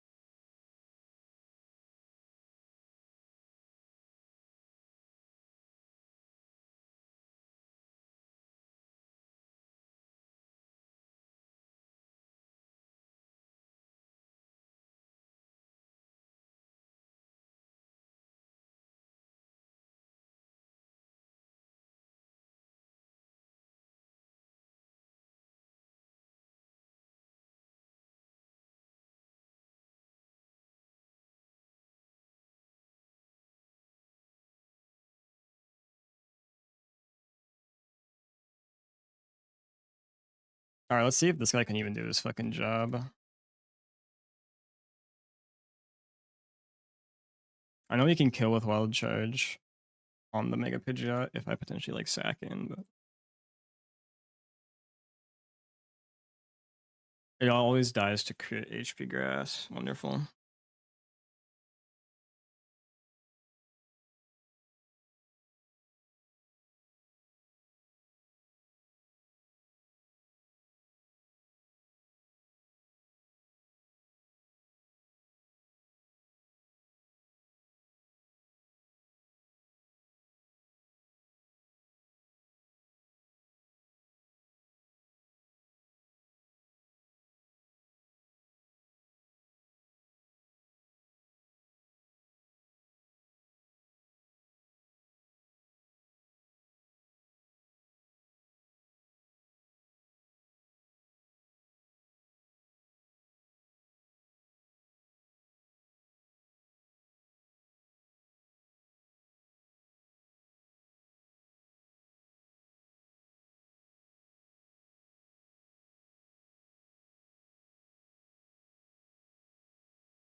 But we know we're gonna have to sack into.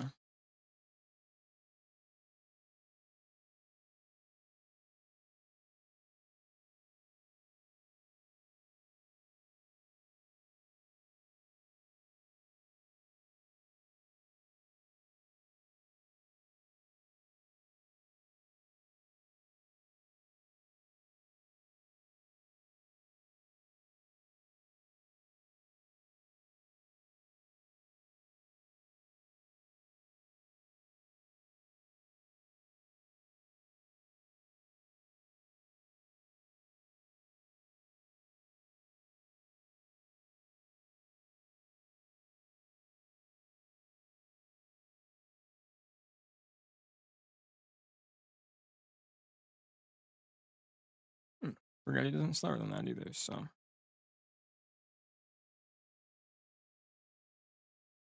It's fine though.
You do like what? 75%, right?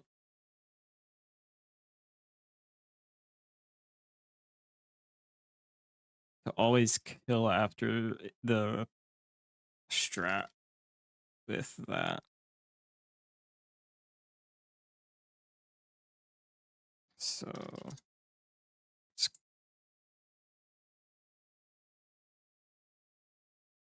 124 divided by 8 is 15. So it takes 30. 124 minus 30. I need to do minimum 94 damage. That's kind of like the benchmark we're looking at.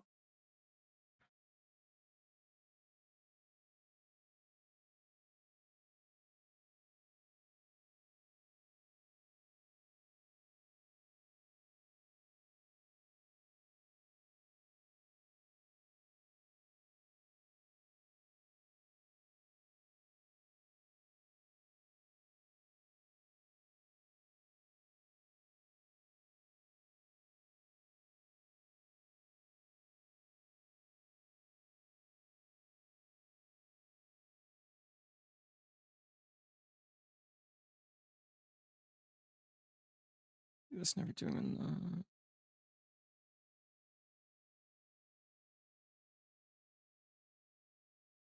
you just aren't doing enough until you get a better single target special move.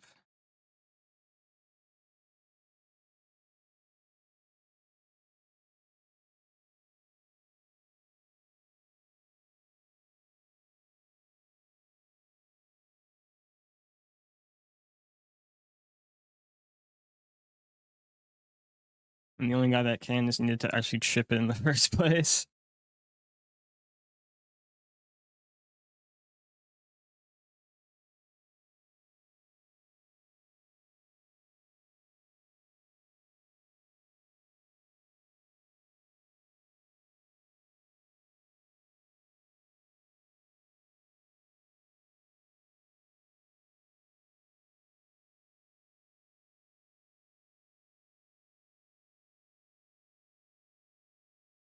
I mean, if I use Cloister, for example,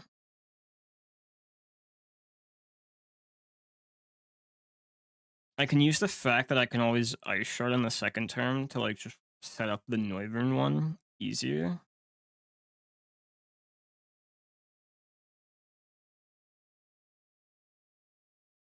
So maybe that's the play.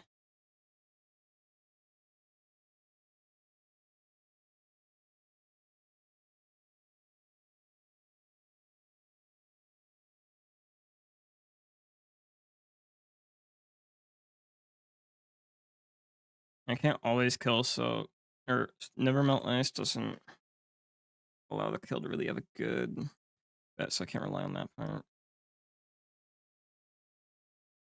But Aurora Beam into Ice Shard always kills, and I'm faster than that guy.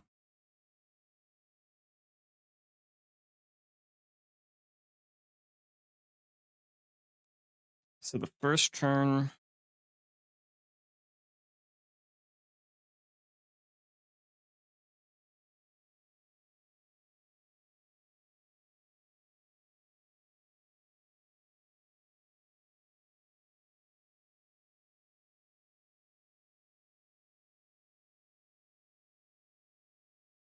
Dual Wing Beat. And CC. Even if I have to... Kind of... Or Dual Wing Beat. No.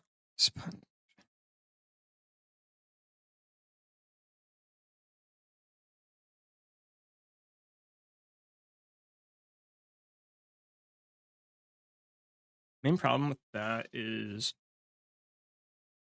then our guy sees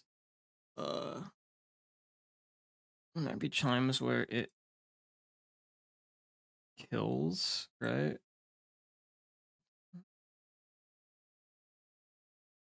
So I need to make sure I'm always dead to Flamethrower after Ice Punch hitting. If I do that, if like that does the case, and then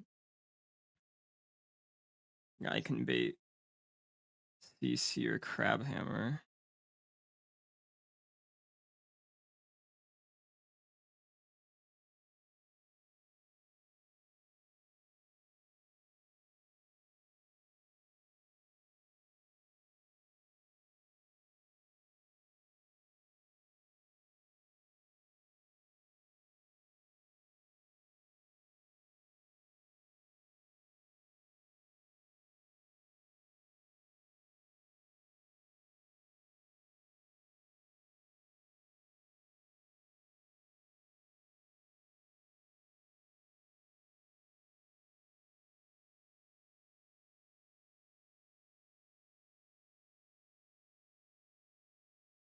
Let me just let Dreadnought eat penis there.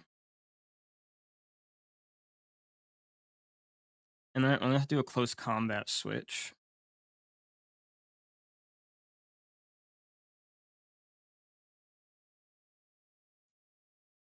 Which can be Masquerain. Because Masquerain's really easy to pre-damage for just Ice Punch and Air Slash.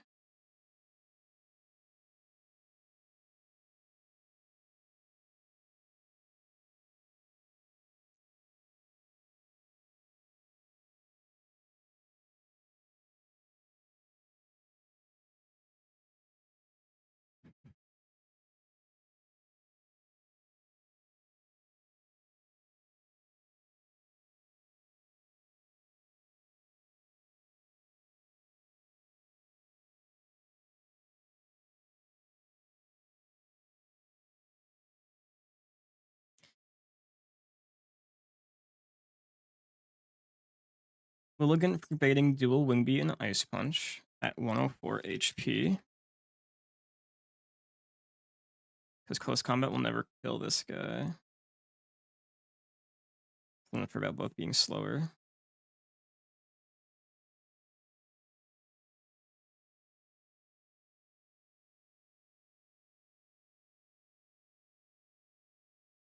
We're doing the Ice Punch, so I go into Dreadnought on that.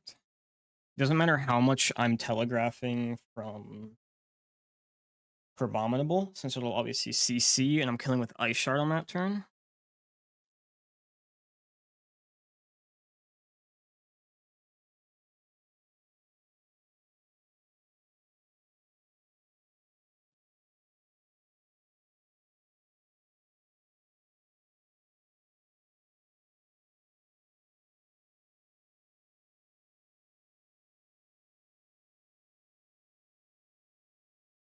And so I go into Mask, set up Air Slash and Ice Punch.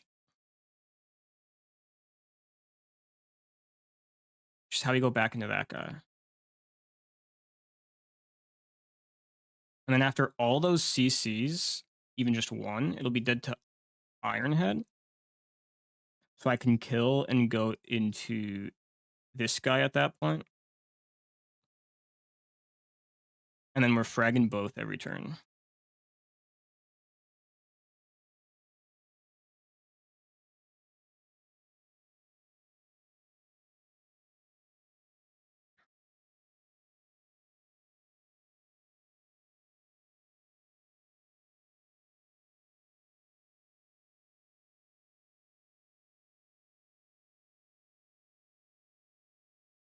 Okay, I need to get the numbers pretty correct here.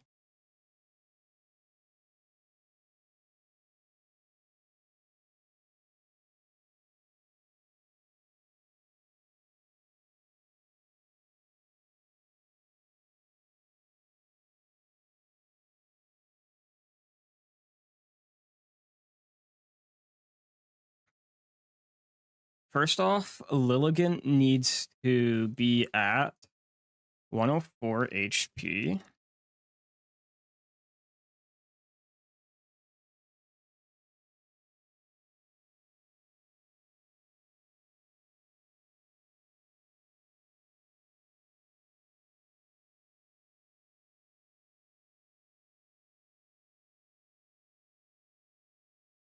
Dreadnought doesn't matter. Actually, it does. Can crit Never Melt Ice kill? Crit Aurora Beam can kill, so we just need to make sure that on crit killing, we just need to make sure we're above 46%. So 18 plus 23.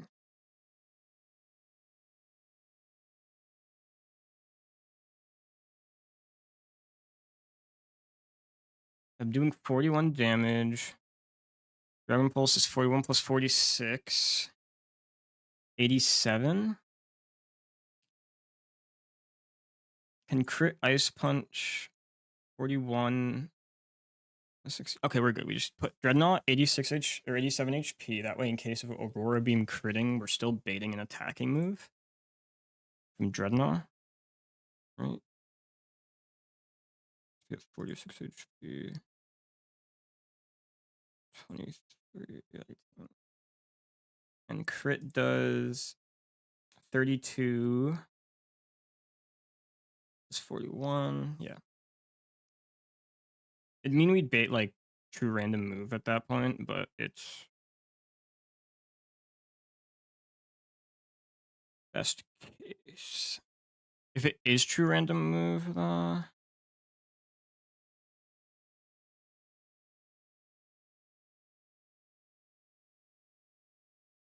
Do I need Nevermelt Ice to kill into that? No, I think. Do I need it for you?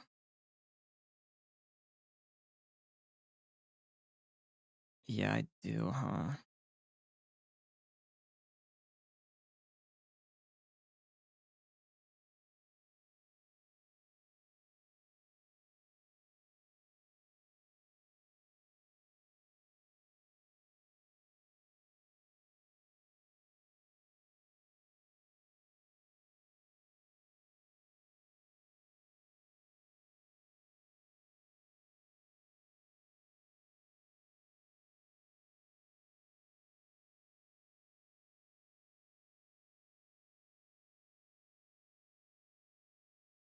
So needs never melt ice, right? For this to always work out. So I kind of just roll it on that for the crits. We at least can salvage that part, but we just do bait like random move in that case. In the case of baiting random move,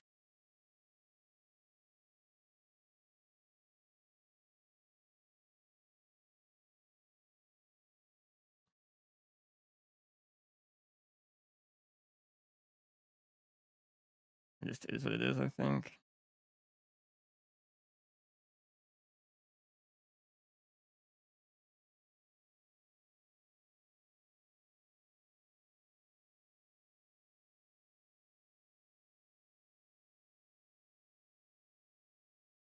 Or I could just put it at full and be like, if it crits, I have to just play around, I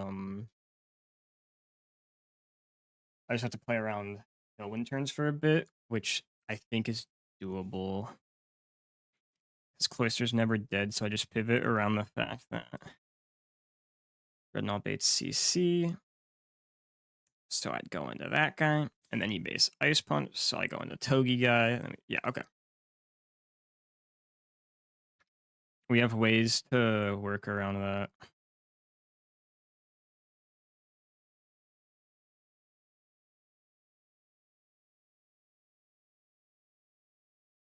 I will just prepare that guy to be sure that I'm always like getting targeted by that shit.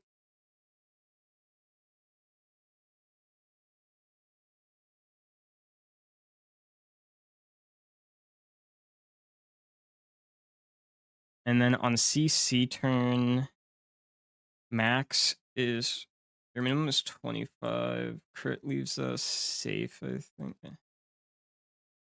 Minimum's 25, air slash minimum's 84. It's 109.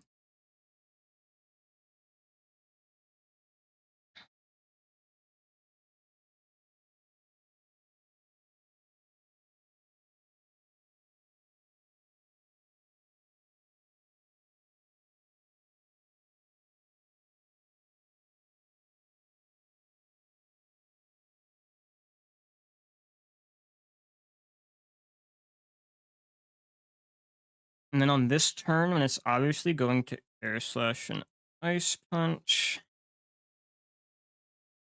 we go into Togi D with a Yachi. Not Yachi, Asper. I think that puts this all together.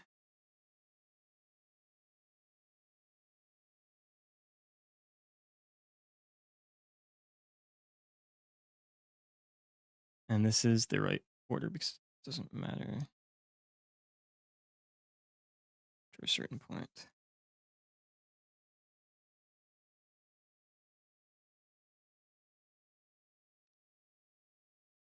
All right, let's hope this works out as I imagined it because, wow, I put a lot of time on that fight. I mean, it can be a tough fight, but I've definitely, my last few times have been more smooth.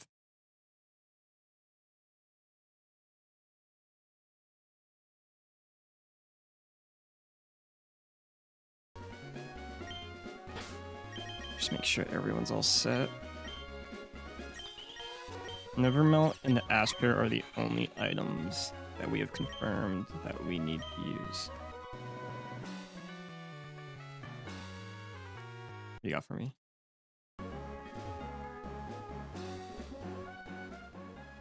I mean, we might as well get these berries while we're here. Let's go, fucking revive. Ooh, Landsat's huge. I've only gotten one back-to-back before. Hyper Voice, more Leppas.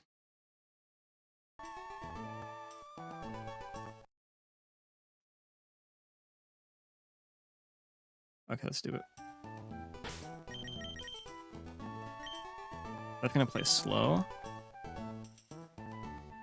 So I'm gonna make sure I don't overlook anything. Just to confirm that, yeah, it will never close combat a full health Cloister over Ice Punch kill on Mulligan.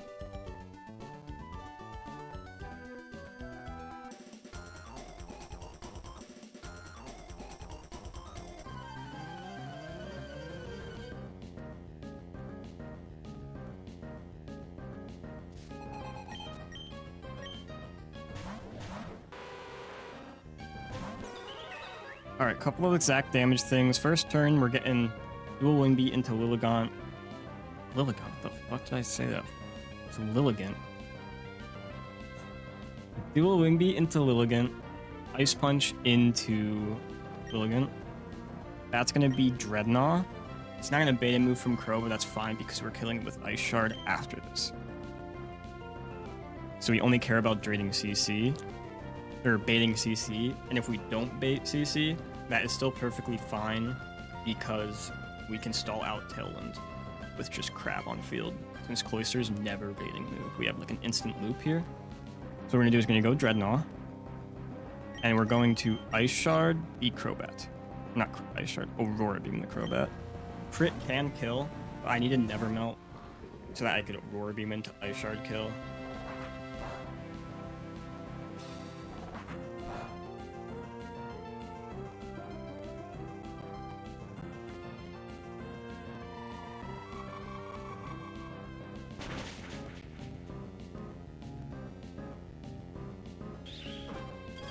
Okay, that's chill. Holy crit.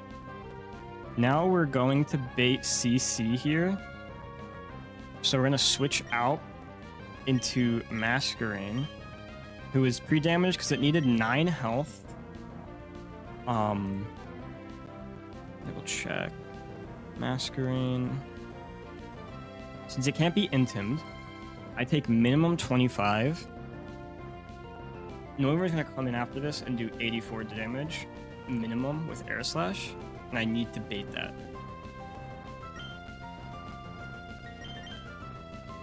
So let's do that again. Dreadnought into Masquerain. Then we Ice Shard here, so Crobat's not gonna get off its Tailwind.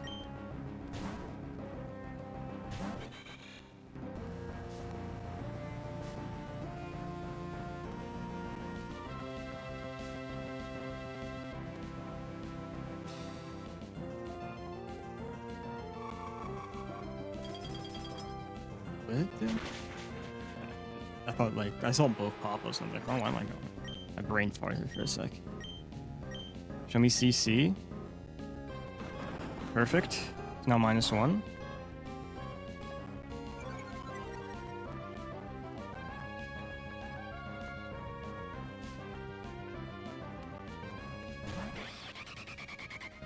Noivern won't see a kill on Cloister. It's going to see a kill on Masquerain with Air Slash, while Crabominable is going to see a kill on Masquerain with Ice Punch. So we go into our Aspear Berry Togedemaru.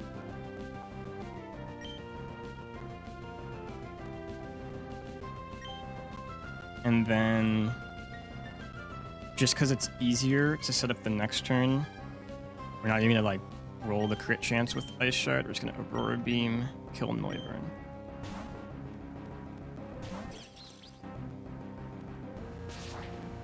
Perfect.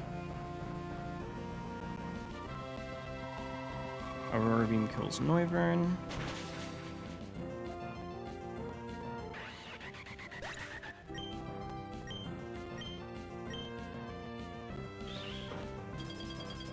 Perfect. And since it's -1, Iron Head always kills.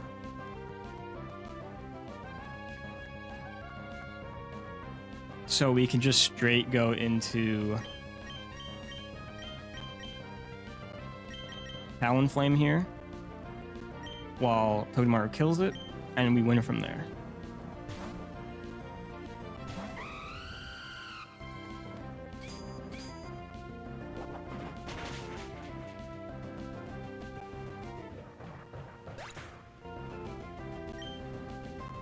I think this sends in Poliwhirl first, since it will see that on my guy's side.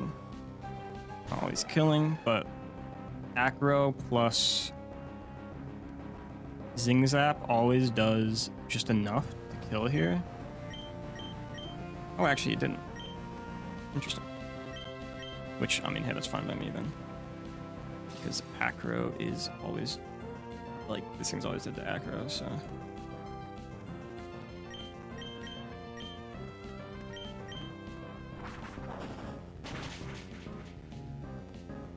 And then Poliwhirl, or Poliwrath, is dead to Zingzap into Acro. Just double check the math on that to be sure. 80 plus 86. 166. 128 divided by 4 is 32. 128 plus 32 is 160. And it's always triggering the citrus, so 166 is obviously greater than that. We're killing after citrus proc.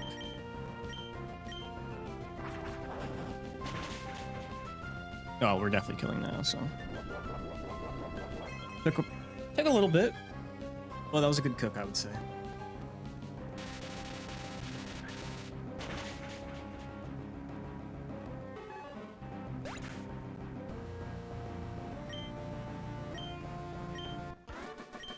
W cook.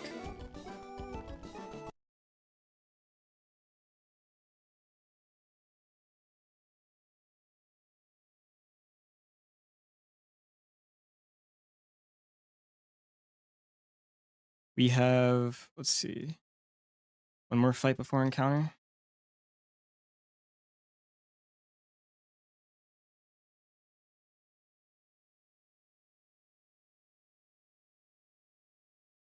What's a fucking weird purple pixel there, or pink pixel?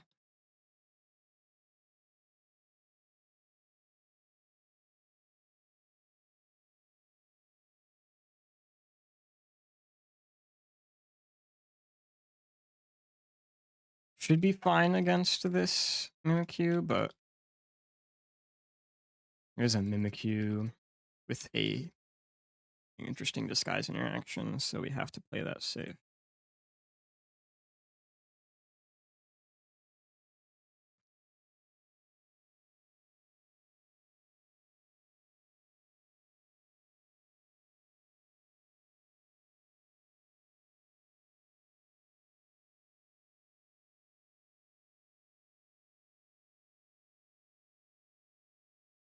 I had a decent prerequisite idea. I can fake out and then switch out on D-Gleam into like Nidoqueen, right? And then if it Super Fangs or E-Terrains,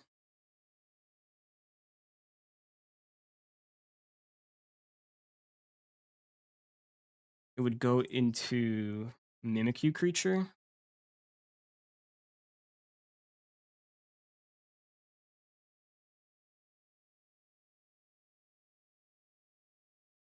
And if I put a Poison Barb on, no, because I'm slower, so it's going to see that. Is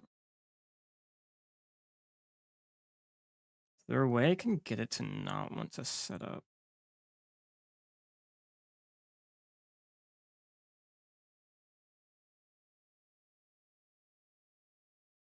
Other than just going into those guys, right?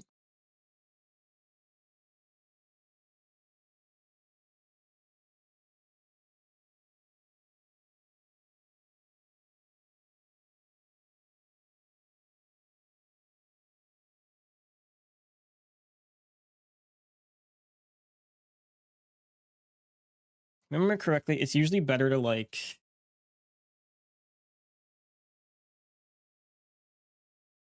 have something that can bait Steel Roller, right? That way I can control Toad and Maru.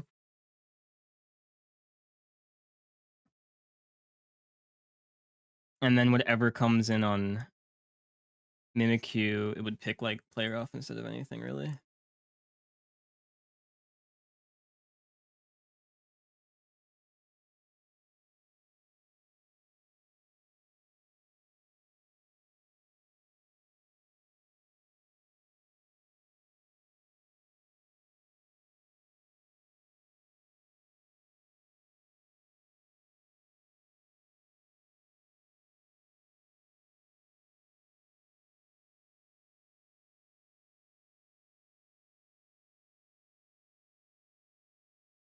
I think it's always gonna E-Terrain first turn, right?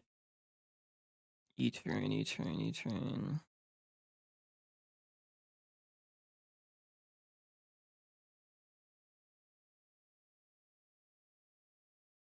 Yeah, X is +6.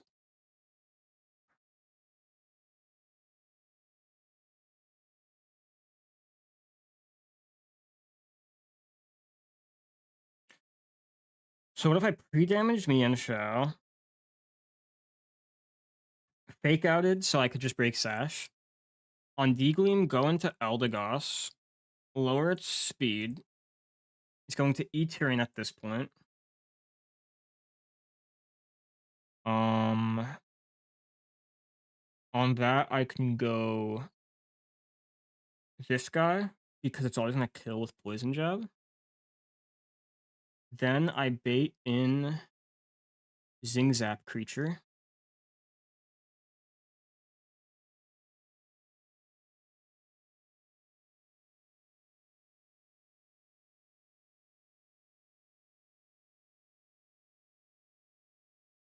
So I go back into the Goss.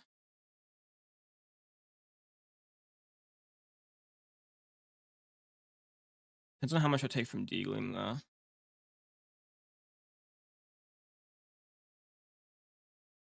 It's always gonna bait Steel Roller or like Steel Moon, right?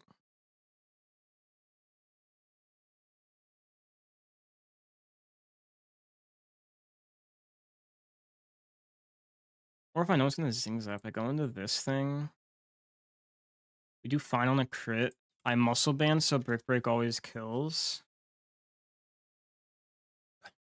Then it brings in a Mimikyu, who's always gonna go for slow kill player off, I think, right? Because turn does 33 damage to me, 27%. Yeah, it's always gonna go for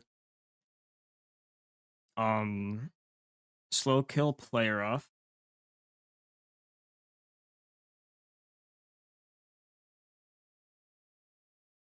So I go into Togi D, eat the player off.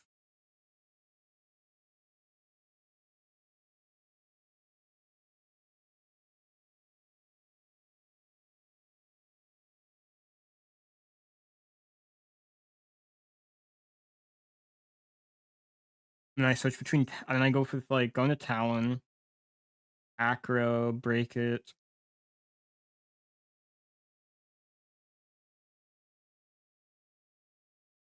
It plus twos.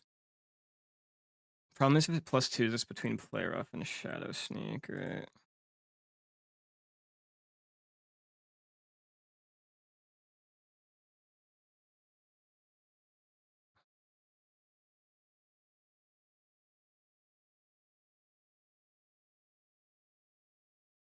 I mean, I guess it's fine. I could citrus that guy. Actually, would Shadow Sneak most likely, wouldn't it?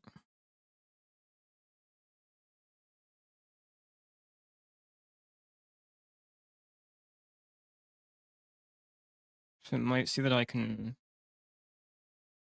watch that unless maybe. I don't think going into mask changes anything, right? So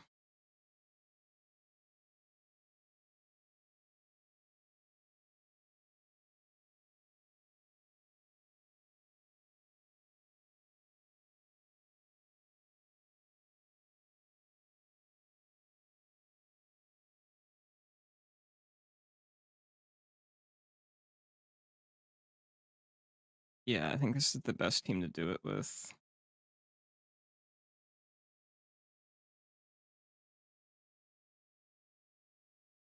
And also on a Drain Punch, always go for speed lower. And then when the speed's lowered, opens up the door for a few extra. It opens up the door for like Quillfish a bit. So I barb it. So the main thing here is just pre-damage Mienshao to bait D-Gleam.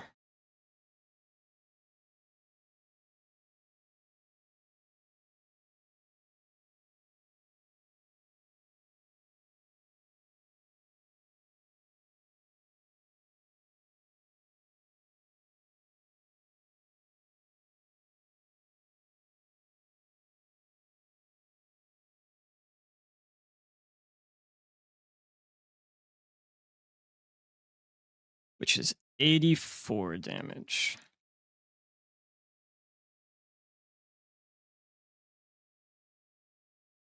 Nice thing is with regen, it's like chill doing like lower pre-damages like this.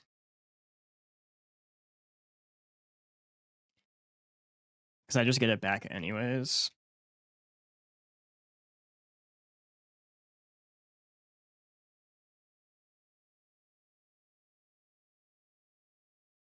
I should start buying some antidotes because I'm actually using a decent amount of these. I might citrus in case. Poison barb. You guys are fine with your items. Because, I mean, no matter what, I don't want to take a just straight drain punch. It just does way too much.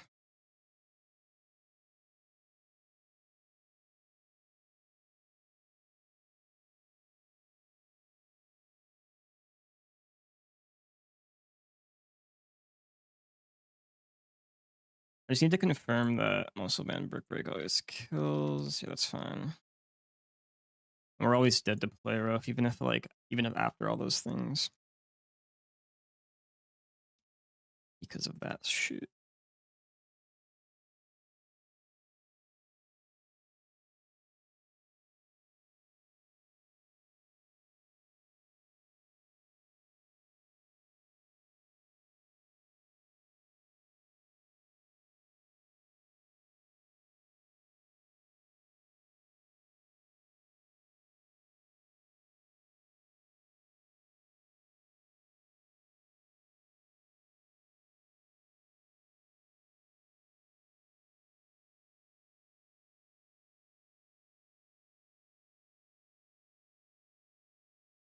And then this is nice because it's fine regardless of electric terrain, since it will always Zing Zap Quillfish.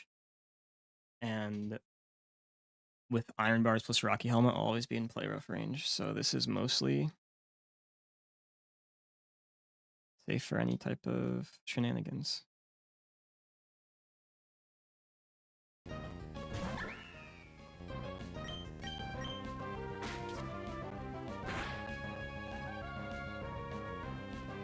Eagling.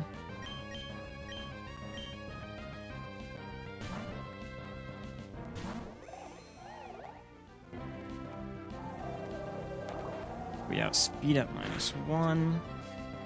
This should always be E-terrain.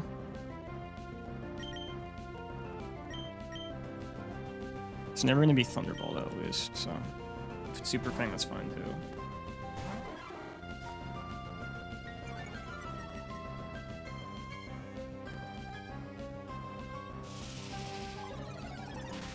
Okay, that's fine. Faster at -1. Poison Jab kills. And then this brings in Maru all times, and it always Zing Zaps.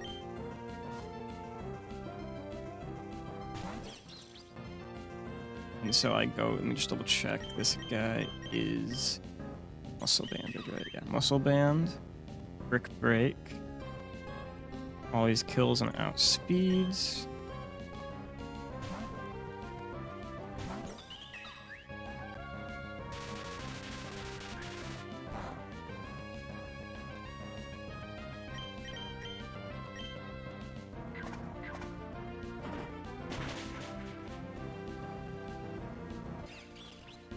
And this is always going to be play rough.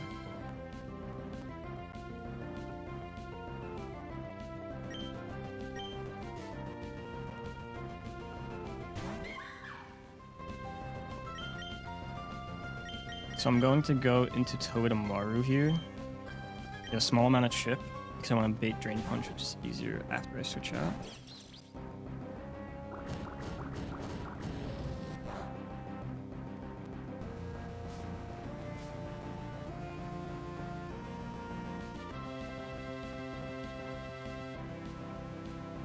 So funny how bugged that shit is.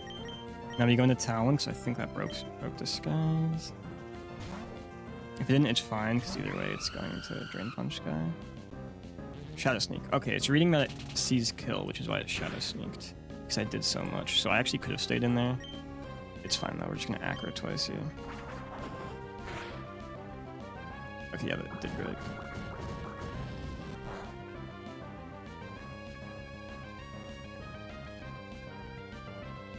Can it be Shadow Sneak now? Am I dead to Shadow Sneak crit back to back? I am.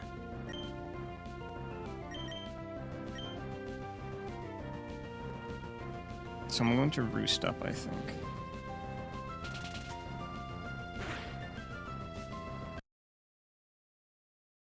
And now we're always safe. W. Big win.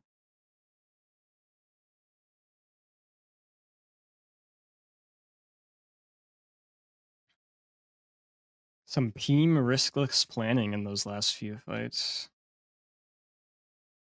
So those fights are sometimes tricky for me. AK, it's just nice to looking pretty good with them. Okay, we can get our encounter at altering.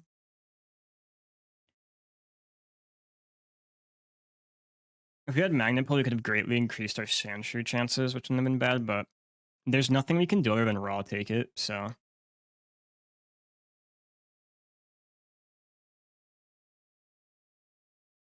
That is what we will do.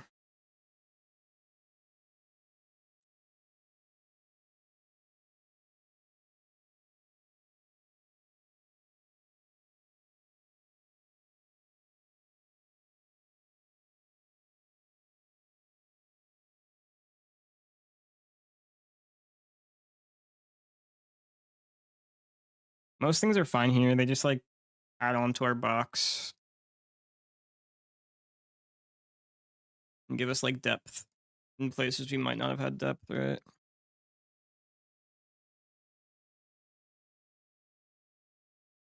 And just make sure that this, I don't think any guys boom yet, so yeah, they don't boom yet, so.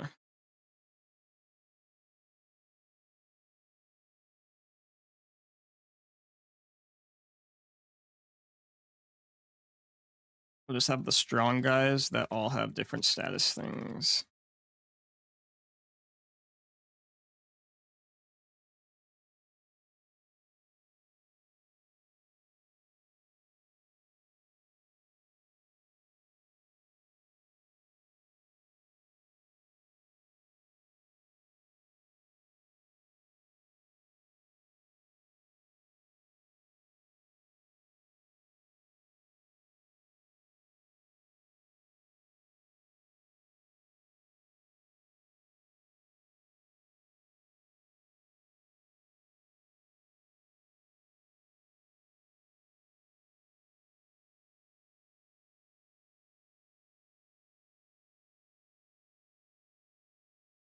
You just be careful I don't run into the games.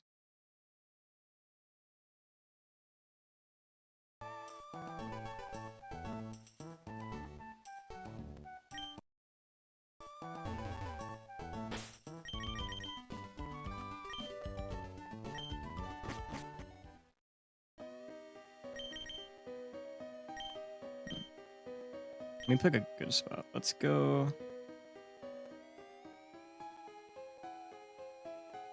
You know, let's go to this rock area. I don't usually do.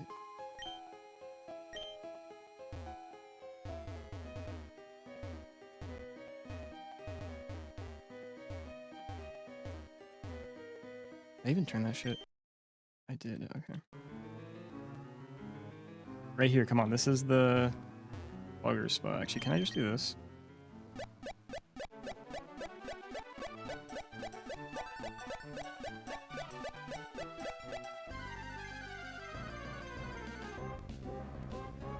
I'll take that. I'll take that for sure.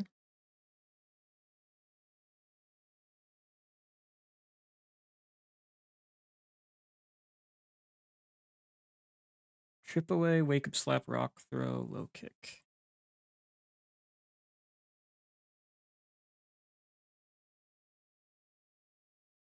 About like 13. We can try to get a look at if this is guts.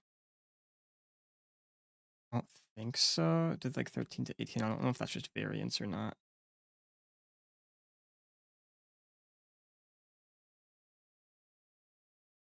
It's such a small amount, but hopefully that's a good guy. I'll take, I mean, Timber Encounter's fine any day of the week, right?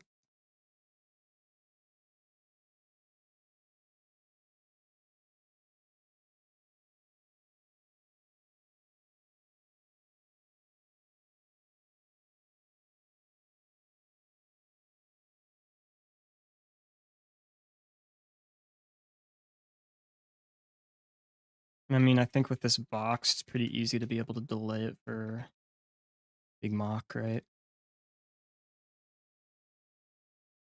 But Guts in My Life is yours. I mean, a scale can change it. That's Adamant Guts, I guess. Honestly, it's this IVs look bad, but that's thanks to the nature and ability. That's not as far off as you might think.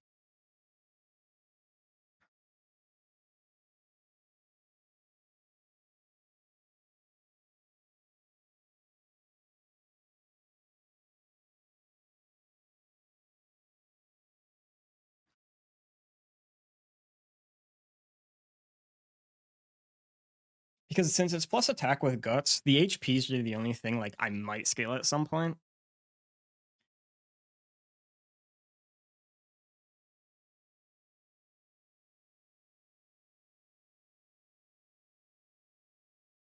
But we're obviously delaying this for Mach Punch. So you can join the delay guy.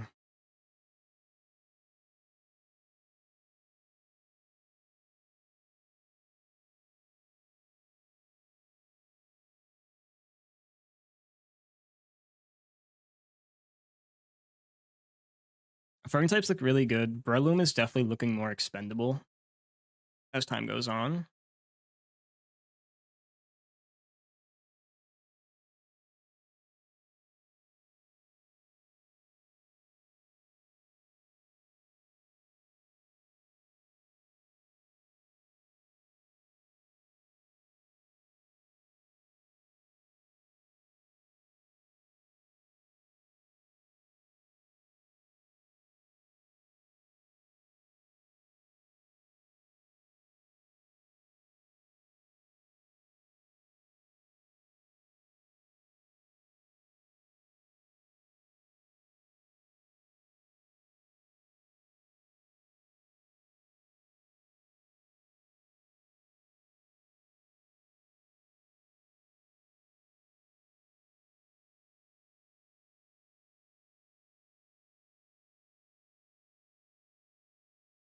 All right, two funny as fuck fights. However, our lead is solved at least. We have Guy lead. We don't have to worry about Boom in Trick Room. Shout out Big C. Big C is here. That brings in.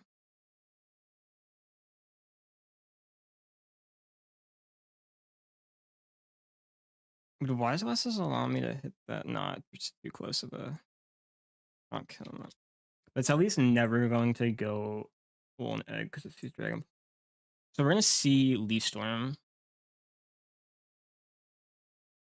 And if it's Leaf Storma, that's always just going right into Talonflame and Acrobating. Because Leaf Storm is the best possible move to switch that guy in on. Because then from there, it doesn't matter if we get Funny or not.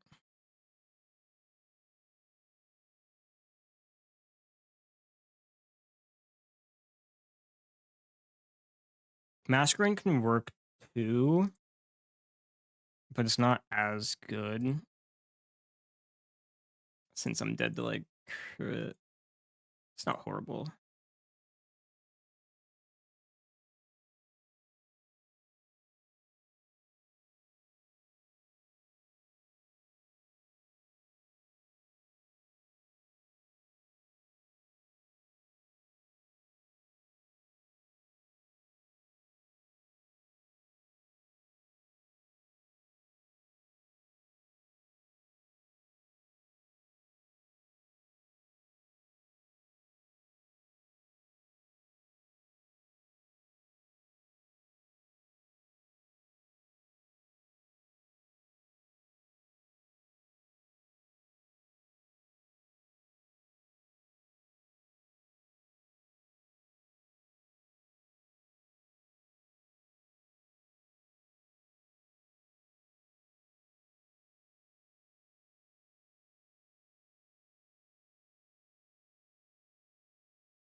Feel that it brings in probably Eggy.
I think it trick rooms instead of slow kills, right?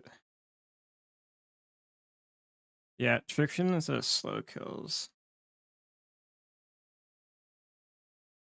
Unless of some small chances, right? So that's why I would Chesto Masquerade against Eggy.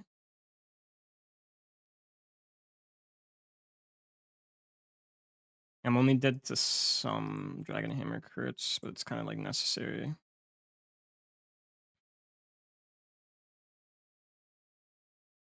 Are I going to Togi D with Chesto, fake out U-turn?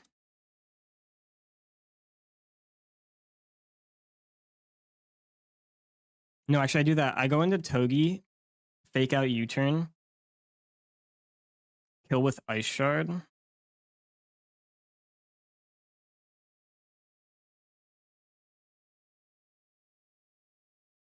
I was like wondering where the fuck these guys were. I couldn't find them. Big C is here. Going to Togi, fake out U-turn. Because then Ice Shard kills.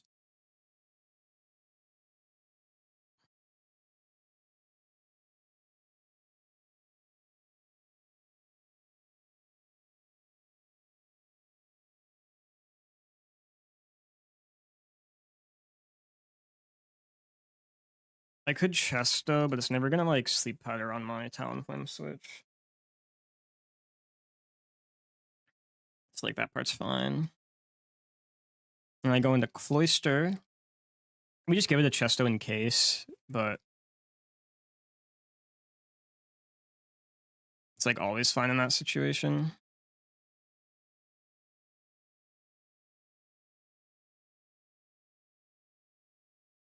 And then finally that brings us to Florges. We're getting Degleamed or Giga Drained, depending on if we're full health, we're just getting Giga Drained.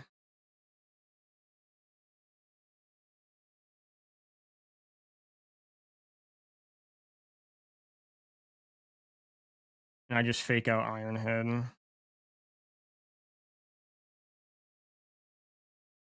With, I think, Wise Glasses, Magneton for backup. That's always cuffed or lefties, right? Poison Barb, Nidoqueen. That way, after some chip, it's in a pretty good spot there. There's some backup guys we can use for pivots.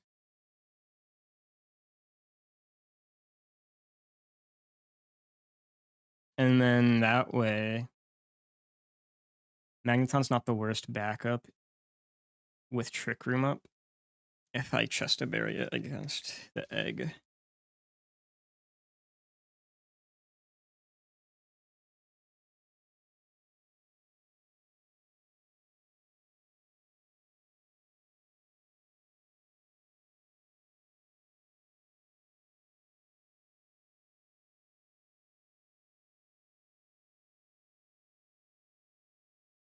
Like, as long as I'm correct, it's always Leaf Storming on.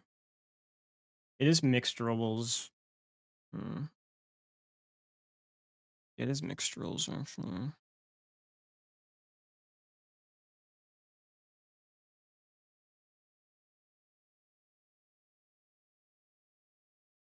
see, can I, like, maybe raise my odds here?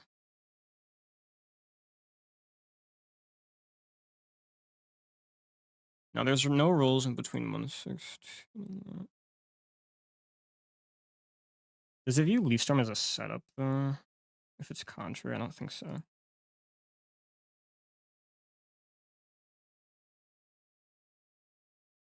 No, actually, it would Leaf Storm because it's viewed as setup in this circumstance, and I'm not killing it.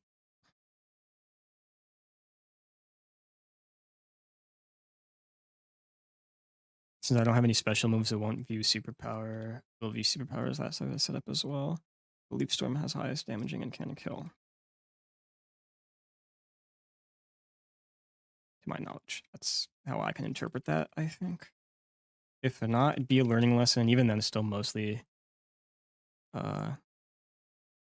fine, because if we switch on Leaf Blade and get burned, we're just dead to...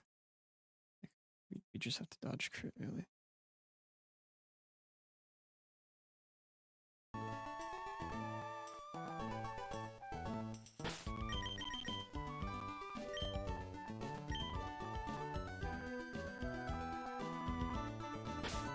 Just make sure that I have the lead part handled correctly. Black glasses. Yep, we're chill. Good stuff, Big C.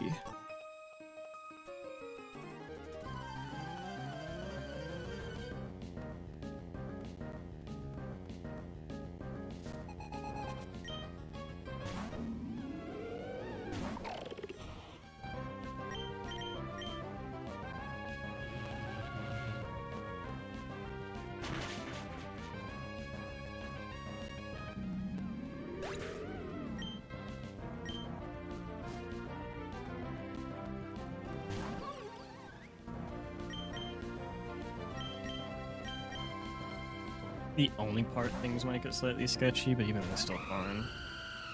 I'm pretty sure it's always, it always leaves storms because of how it uses contrary AI.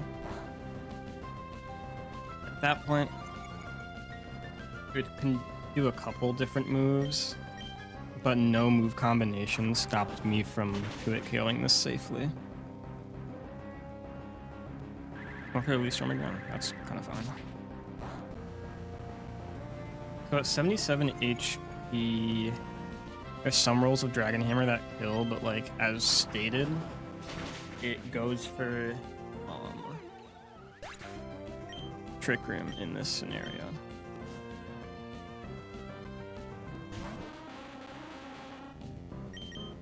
Trick Room or Dragon Hammer.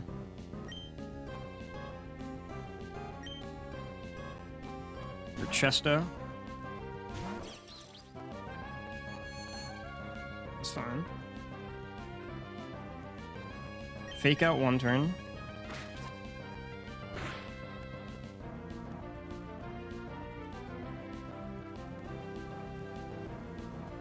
You turn the next.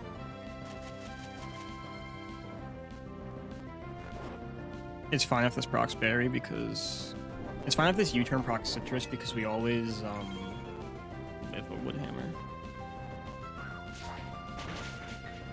So that's why I decided it was safer to give it, like,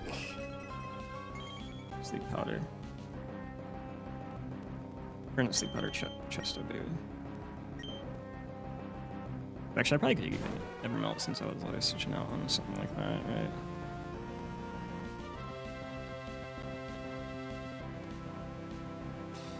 Might Sleep Powder here. I'll just go for the roll though. So I might Sleep Powder here.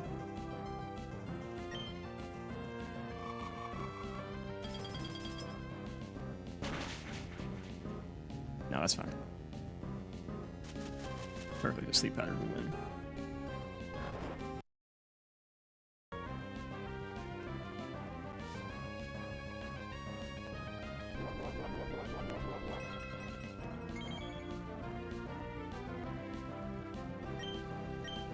Trick Room's gone after this too. So we always get Giga Drained here, since we're at full. Which is the best move to switch Talon on. Or not Talon, best move to switch TogeD on.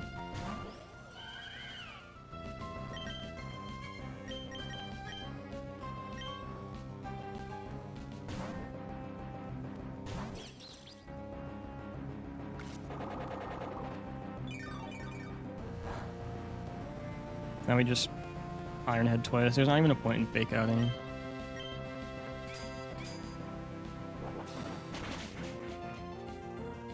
Especially if we do that, but like the chance of fake out plus lefties into Iron Head killing is less chance than Iron Head flinch happening.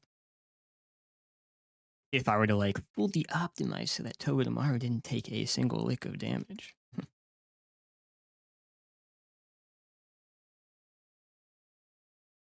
Since I needed Chesto instead of Muscle Band.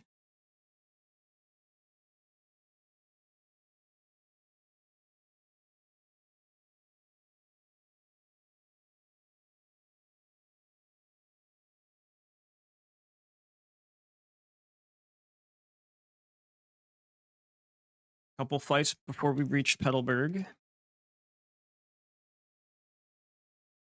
This one I have a scintillating strategy for.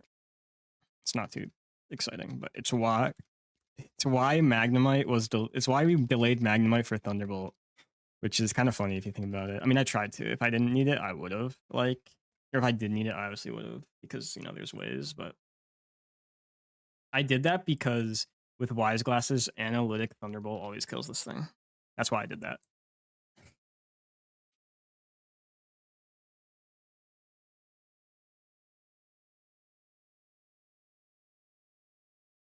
And that frees up so much when we don't have to spend 2 turns killing Corv.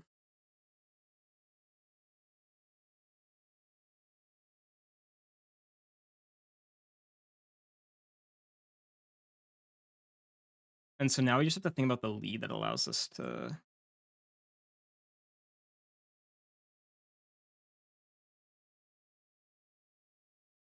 kind of schmoove this, right?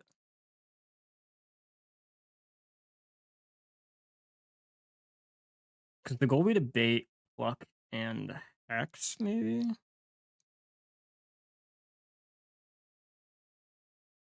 I don't really have a normal that's like part of the team though at the moment, which is the slightly unfortunate thing about that.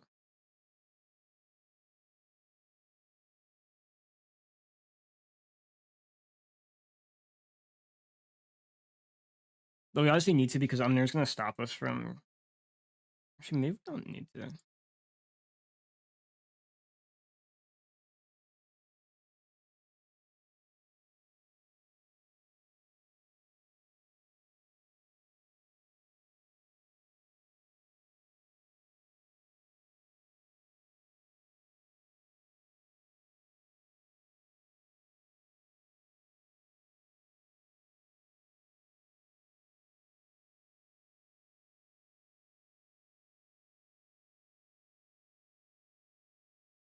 You know, some people will actually leave Corv up if they can have like a brick break spammer.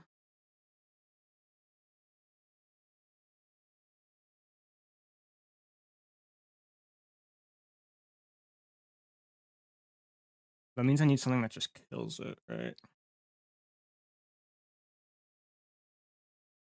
I mean, this guy kills it, so if I can like get this thing to hex and pluck, right?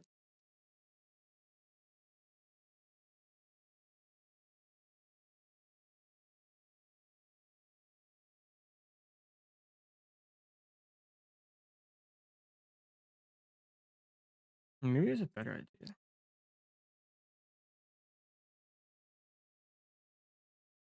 If I still do follow through and kill with Corv,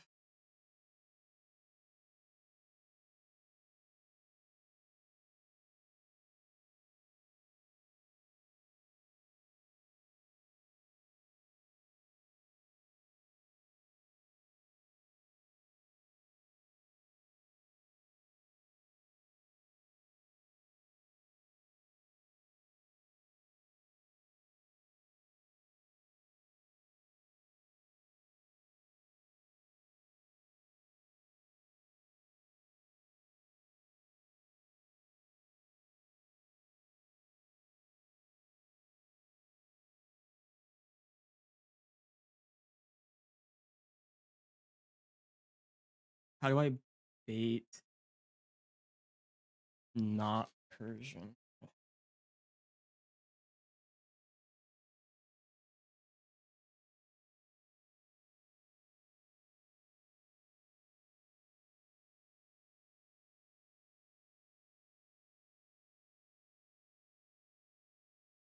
Maybe I go with the killing Gengar first idea.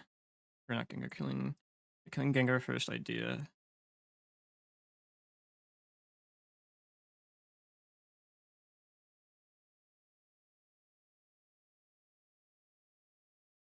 So I pre-poison Crook guy.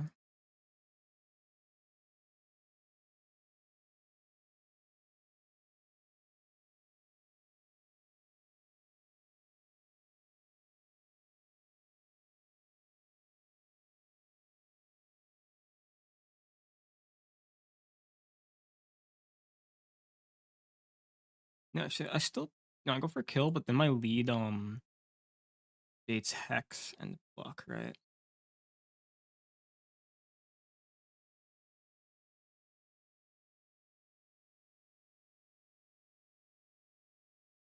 Who eats hex the best here? Can anyone else one shot? I can. The Crook's actually who I want to eat the hex slash block. One sec, I'm gonna use the restroom and feed my dog.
Okay, I'm back.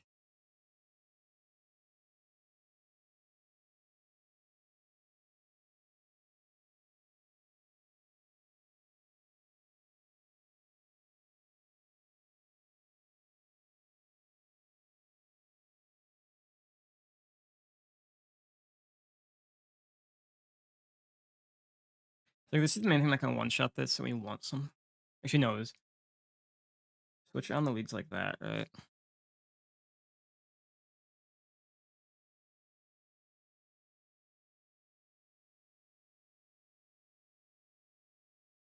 And if I do the order like this, so I have something that baits in the first slot while Claw with your Dark Pulse kills in the second.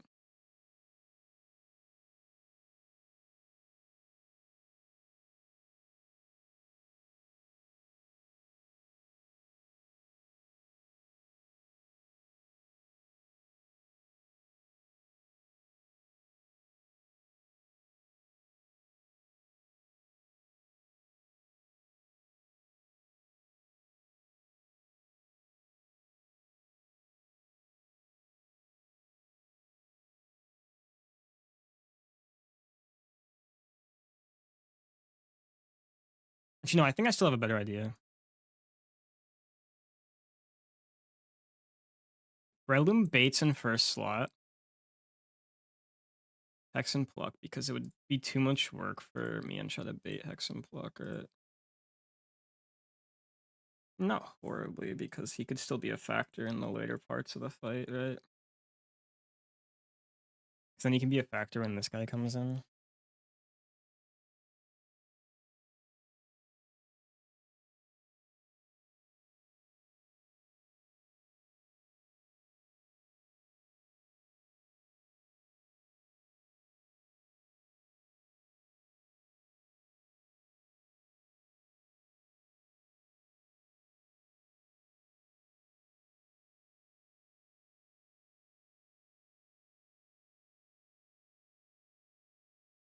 Either way, I think we do it like that. Wise glasses, big bro.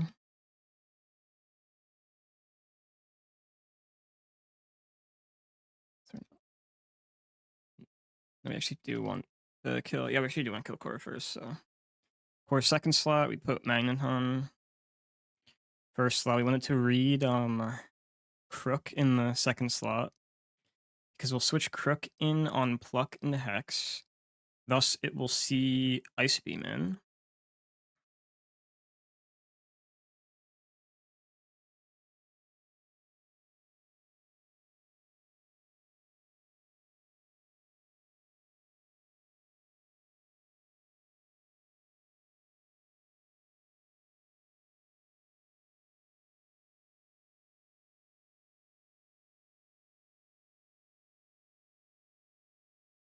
As far as it could Chesto Berry a guy, right?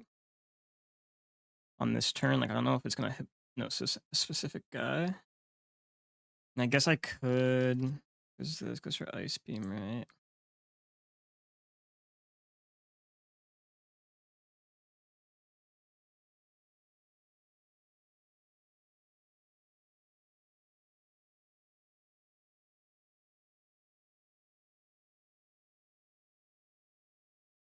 I'll navigate Sleep AI since I need the other thing to get kill, right?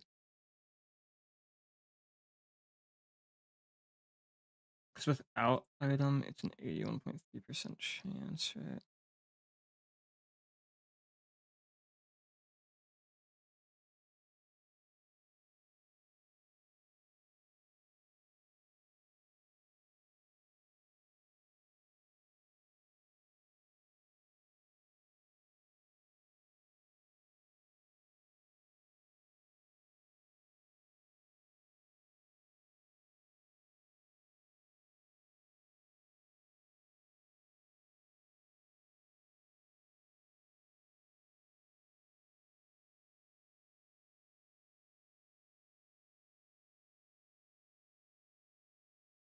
Maybe I do just go for kill because then kill with Gengar.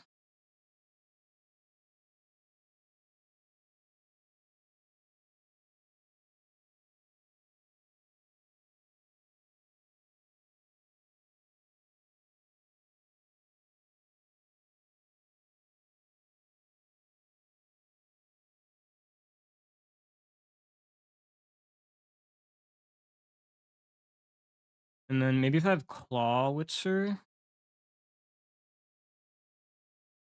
if Clawwitzer, do it and bait next guy.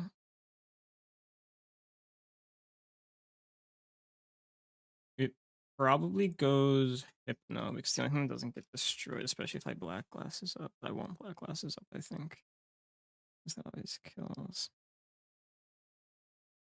But it should see that a highest roll of Dark Pulse Okos. And so it should go Hypno and Corv after that, right?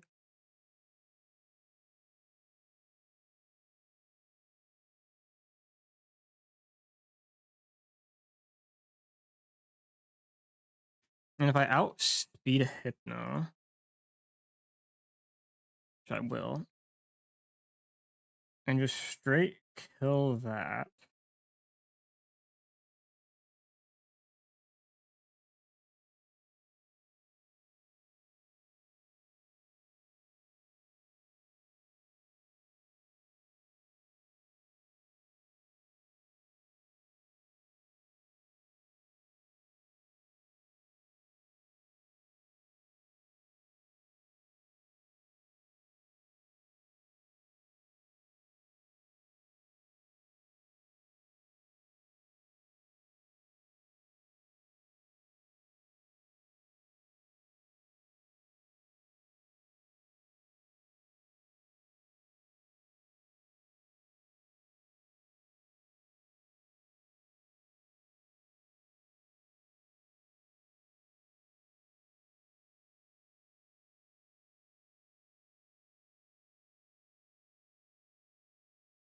Clawwitzer would be first slot here, right?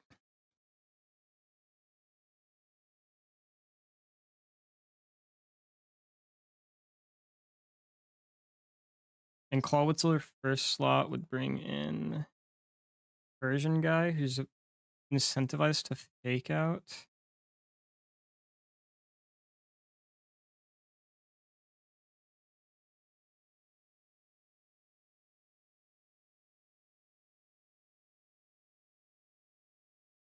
So I could go into Togi maybe.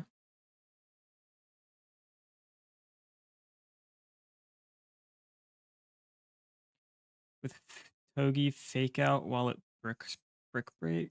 Fake out into brick break maybe.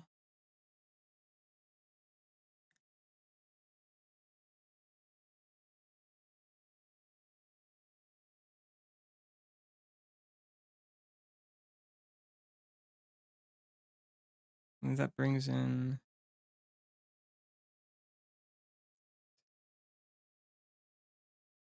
I can play with screens up in this fight. Theoretically.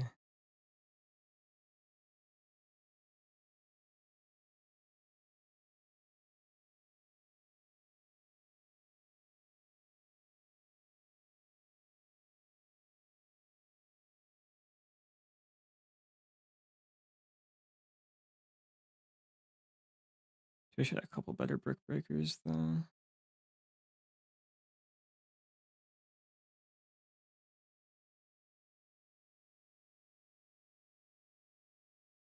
So when Togi kills first slot, it's just all that's left is this guy.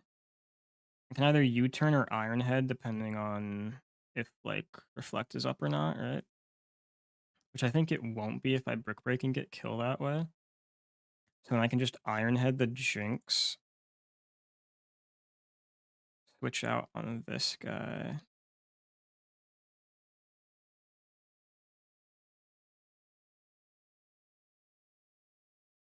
And like this guy, then back into this brick break up.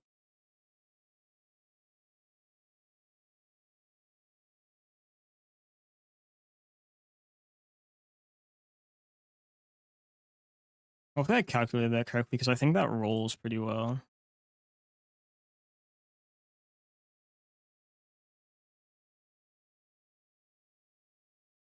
Let me just double check.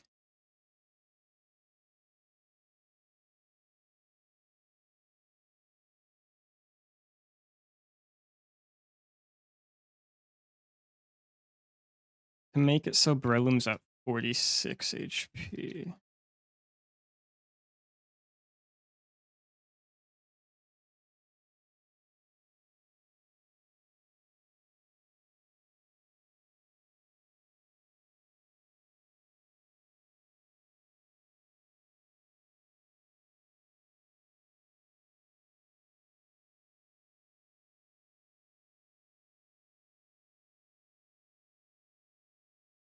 And we're killing first slot first.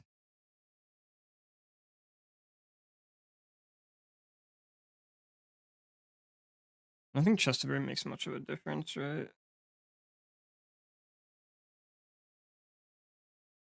Could later, so always hold on. You want black glasses?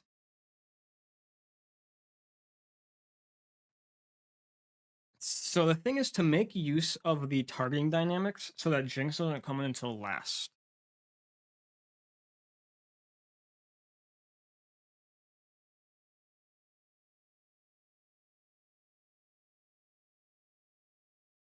So I probably can Wise Glasses to help that. To help show that this thing's dead.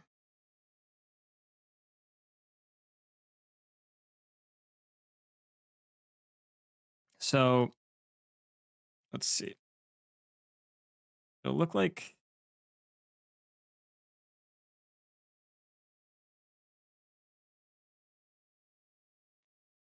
Relum's leading on second slot. Clawwitzer kills Gengar with Dark Pulse while Crook switches out on Pluck and Hex. It's reading Clawwitzer's side to see what to switch in, which means it sends in the only thing that doesn't die, which is Hypno. Crook raw outspeeds, kills that with black glasses, while we switch out to Togedemaru, who's going to bring in Jinx. If it doesn't bring in Jinx, or he's going to bring in Persian. If it doesn't bring in Persian, I'm just going to go into no, it should bring in Persian because that outspeeds. So I'll bring in Persian and a fake out guy somewhere.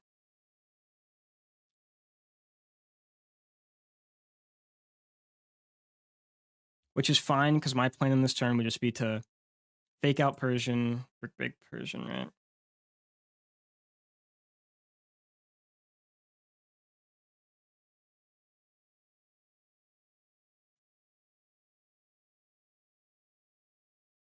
So we keep that part going because Crook's fine here. It eats Plucks, it eats Dream Eaters. So until it wakes up and brick breaks Persian, we're in a situation that we're okay with.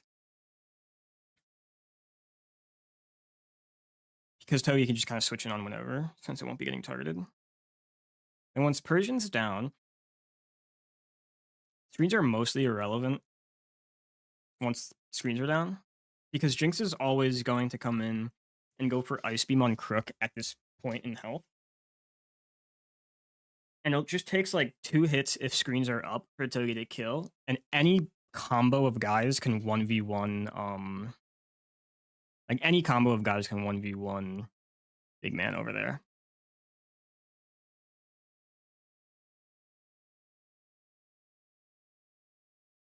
I won't give berries to these 3 because Unnerve guy's gonna be up most of the time, and it can pluck our berries, so there's like no reason to do so. I'm hoping that I cooked this correctly because I'm mostly, I think, happy about this cook. I mean, it's my first time doing leaving screens guy up. I know I've seen people do it before, but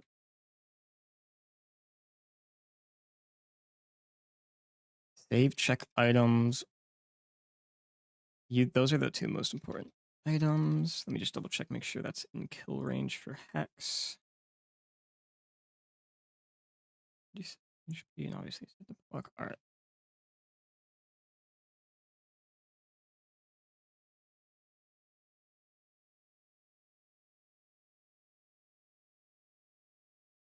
So let's only thing I'll pause if it's side bug because I want it to be reading claw. I want it to be reading the first slot, both first slots. I want to be matched up here.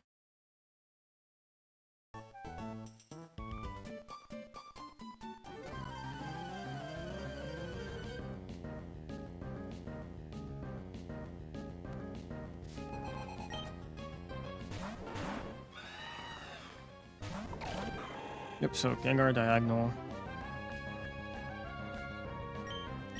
Dark Pulse Gengar. Go into Crook.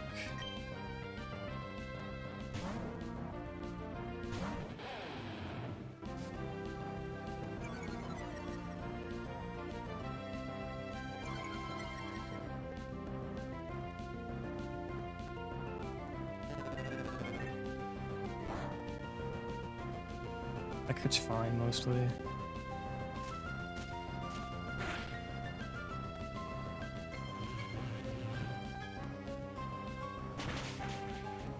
Always kills.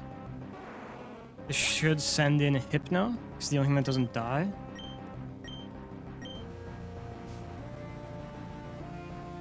No, okay, it read that it has Fake Out. Okay, I mean, it read the Focus Ash part.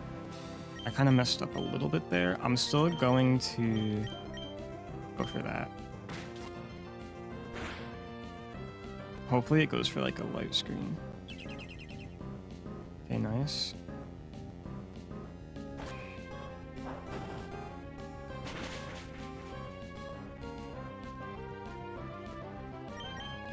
I think I can recover this.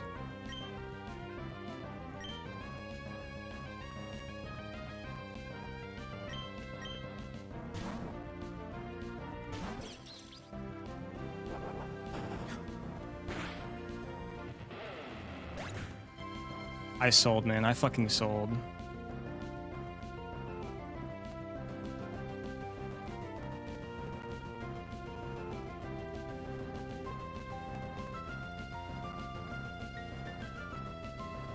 Anything.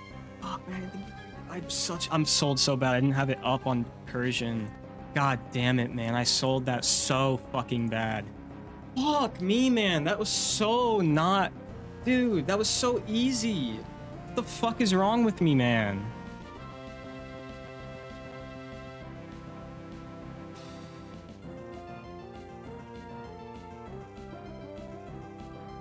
Why'd that do... Oh my god, it was a roll, too.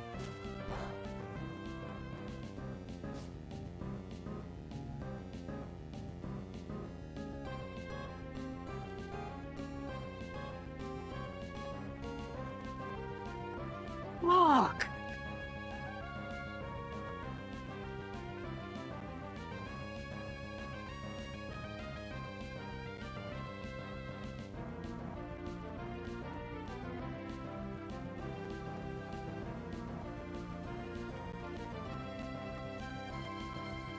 Damn it, dude, I had that.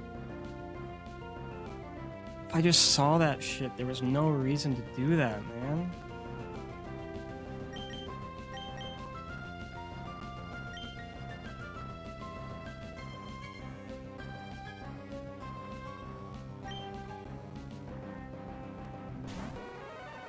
I'm so pissed at myself.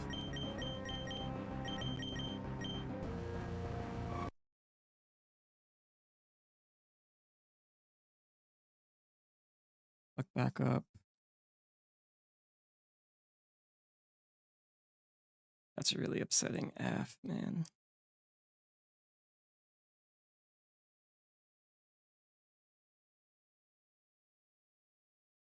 This Nugget's actually kind of sketch, I think.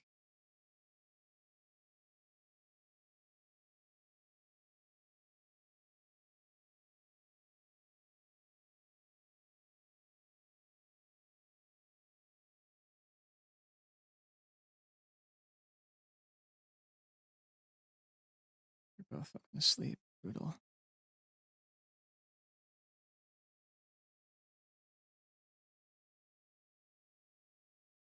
It's gonna Dream Eater, Cloister, that's guaranteed.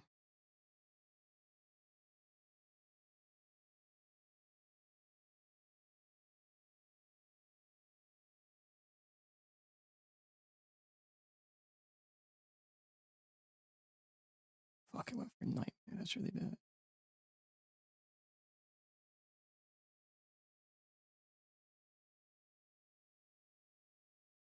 Oh my god, is it gonna hit them all again? Dude, it hit both.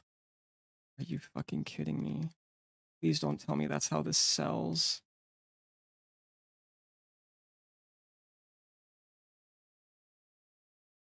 Dude, are you kidding me?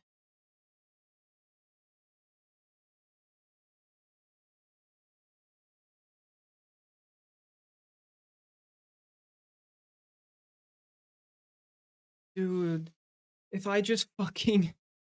Fuck, man, if I saw it go for flail, that's a win. Fuck me, man, I'm so upset. Dude, I'm so sad.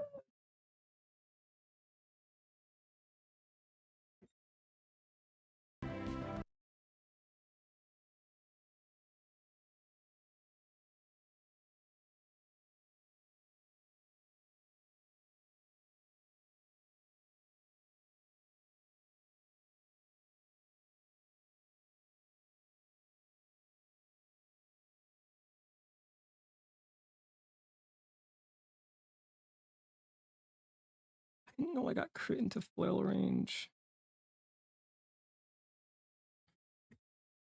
Dude, I was doing so well. This was my run. Oh my god, dude, I'm so fucking upset. Jesus, I was doing so well. I just wanted to get past Norman again. Once. And of course, I always get punished.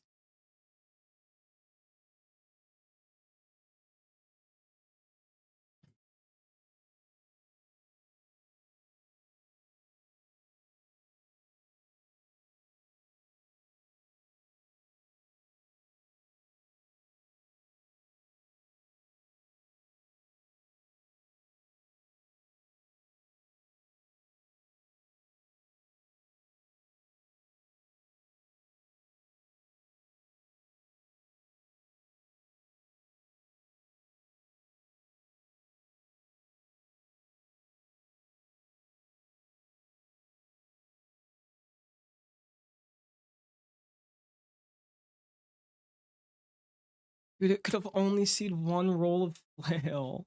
Are you kidding me?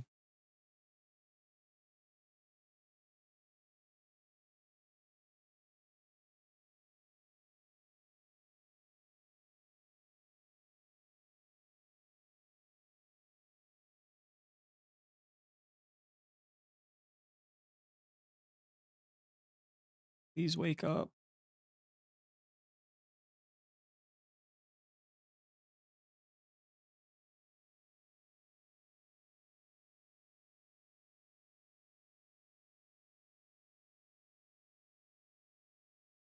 Okay, we have a chance. We're in a Dream Meter of that one side.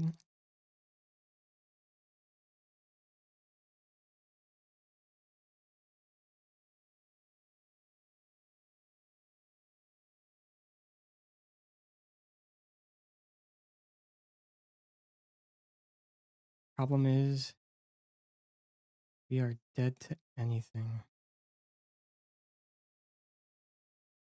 Switching out resets sleep turns too, to my knowledge.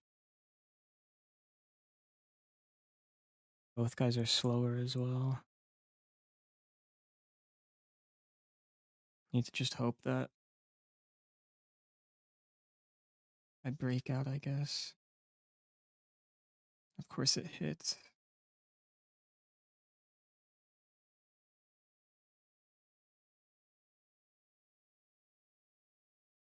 Okay.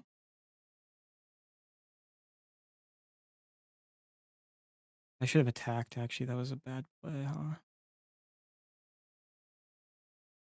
Don't do enough. I could U-turn.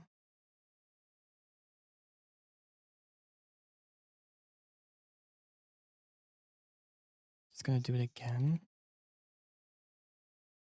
Then it picks random, right?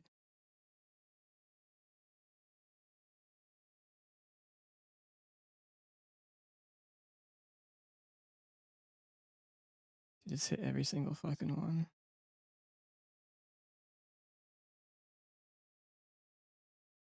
think my cloister's faster though, so it's gonna target. Yeah, cloister's faster, so it's gonna target this guy.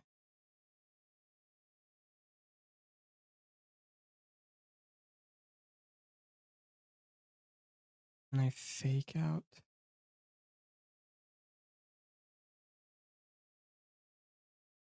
U-turn kills now. Jesus Christ.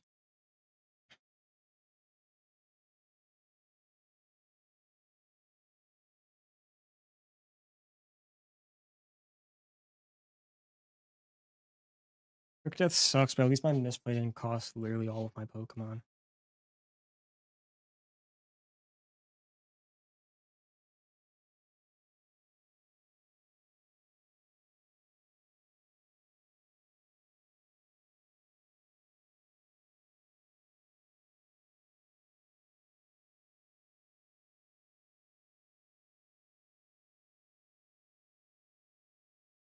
It's so disappointing though. If I just saw that it could flail, I'm switching out of that. It's really all it took.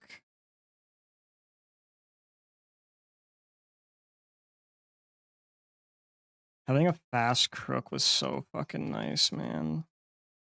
I have alternatives, so like out of a bad loss, it's not the worst, but it was a pretty good Intim guy.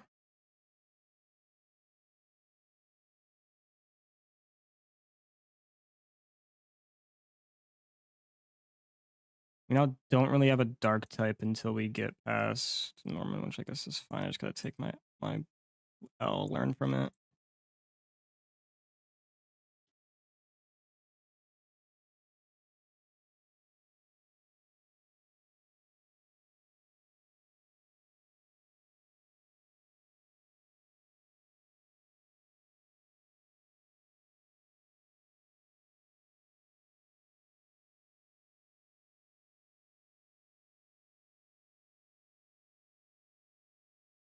Let me check something. Did I maybe mess up? Yeah, I might have messed up something there. Whatever.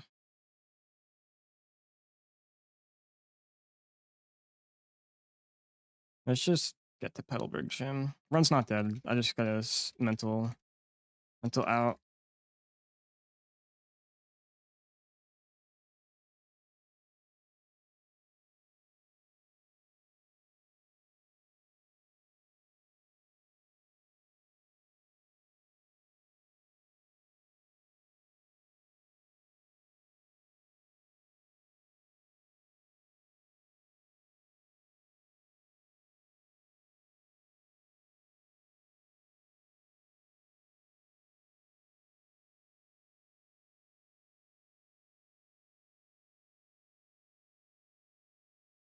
So I kill that, then psychic things won't come in. It's going to go Delmise, and it probably will switcheroo.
Switcheroos, I go into...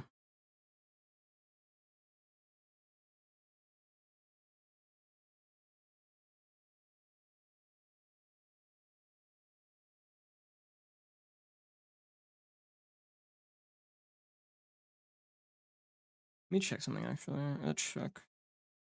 Move change thing.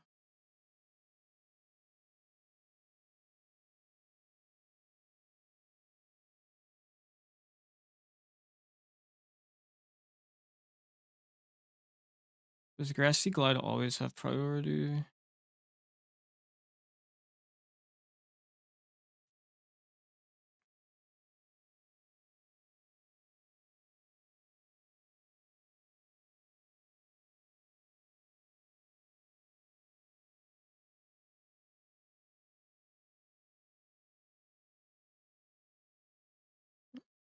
It only that Grassy Glide thing should only show if it's in grassy terrain, right?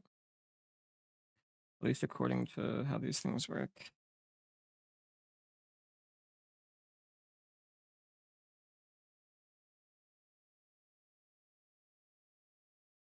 Let me just double check both mechanics and that changes.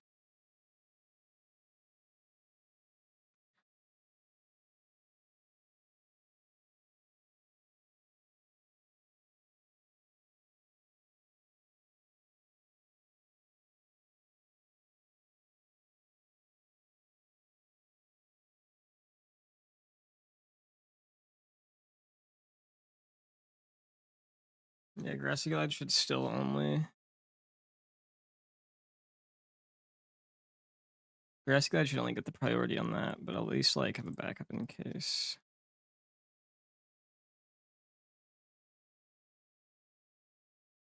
Ring never melt guy.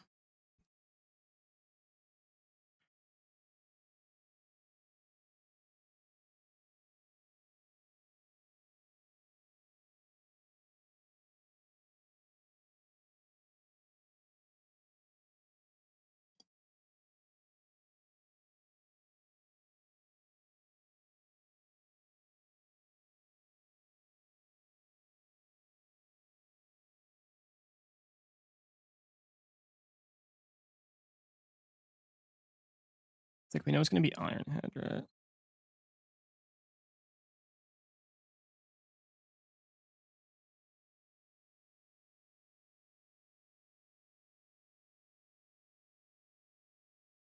And then Shadow Claw.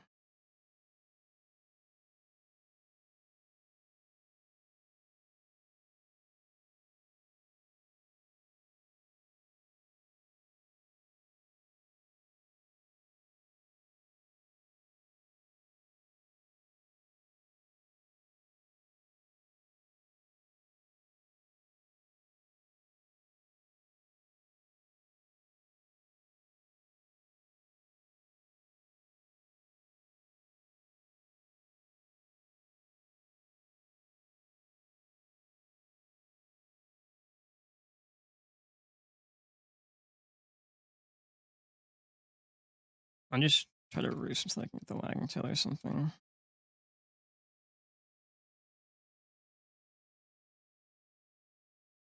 Black glasses. Never melt. Doesn't really matter.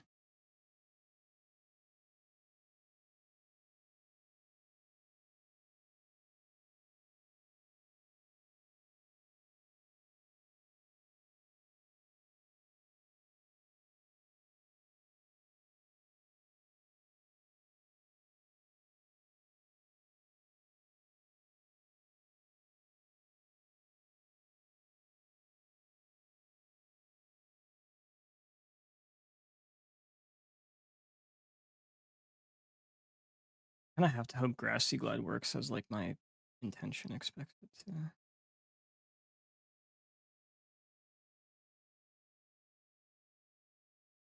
Also, if it doesn't, I can have me and Shaw finish it, right? So I think Port Guy always wins that.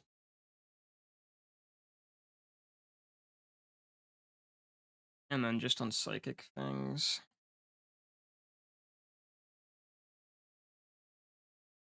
I go in with that. Bait and Cruncher Aquajet as a backup.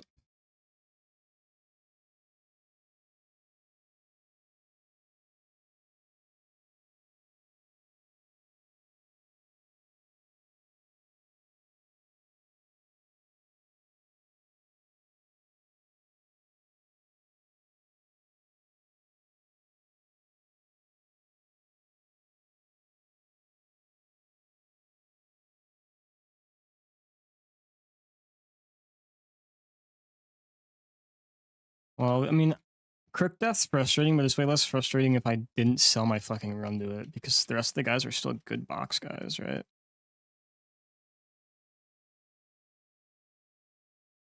We'll need some extra juice on ground type, but it's a good thing we're a turtle starter. Let's just fucking get to...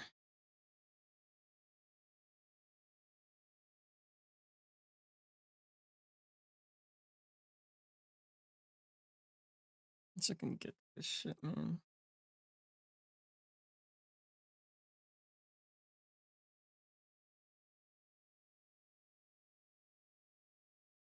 If it disables my leaf blade, it does it slightly different order, but it's still fine.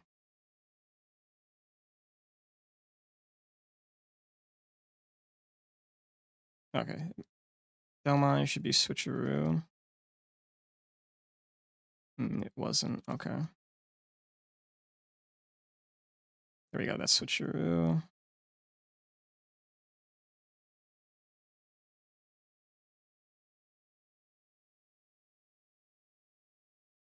I do live a Shadow Claw crit, but I wouldn't want to like bait random move. Even though theoretically random move is fine on my guy. Fuck it. Let's go for it. Hell yeah.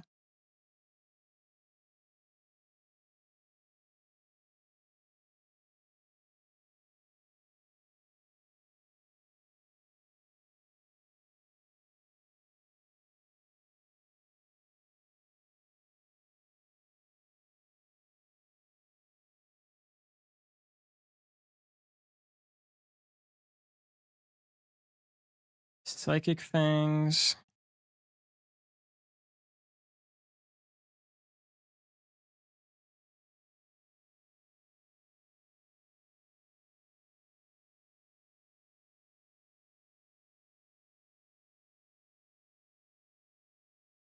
Okay. Nice HP value, but now this is always going to be thing or Aqua Jet. So I'll go into Lilligant.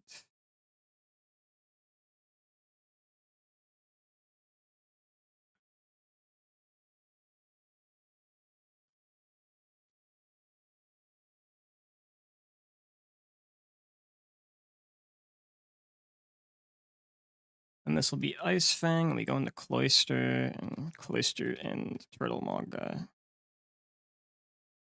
But mostly Cloister Mogs guy. If I have Nevermelt Ice, the play here, still Surf.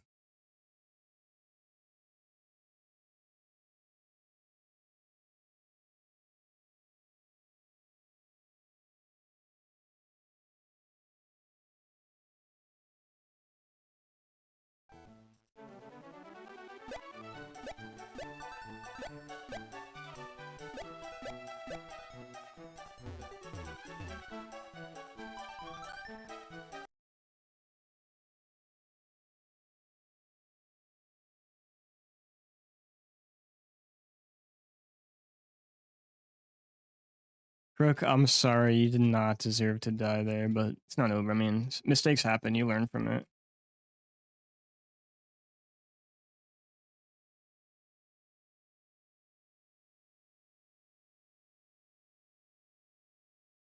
Got some full heals in.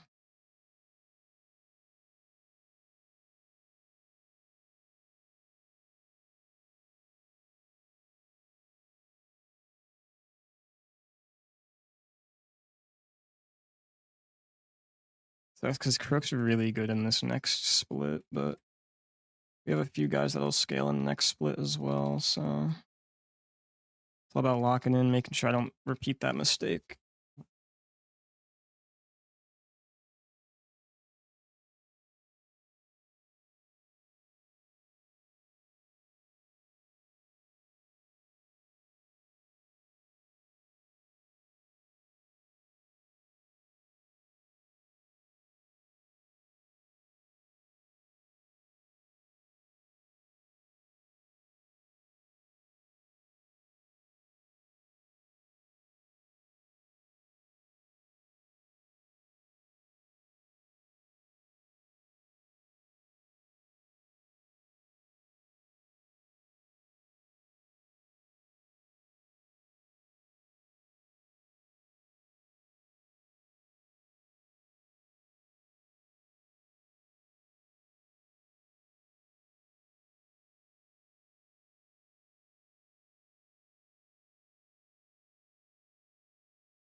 Okay, no stream tomorrow. I'm gonna be kind of busy, but I will pre-cook Norman.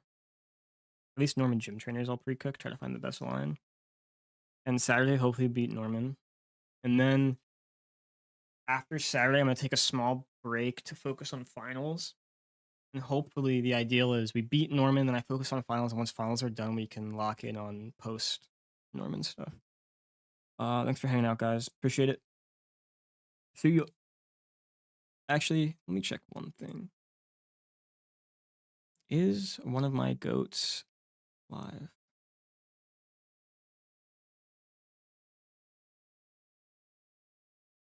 Nah, that's cool though.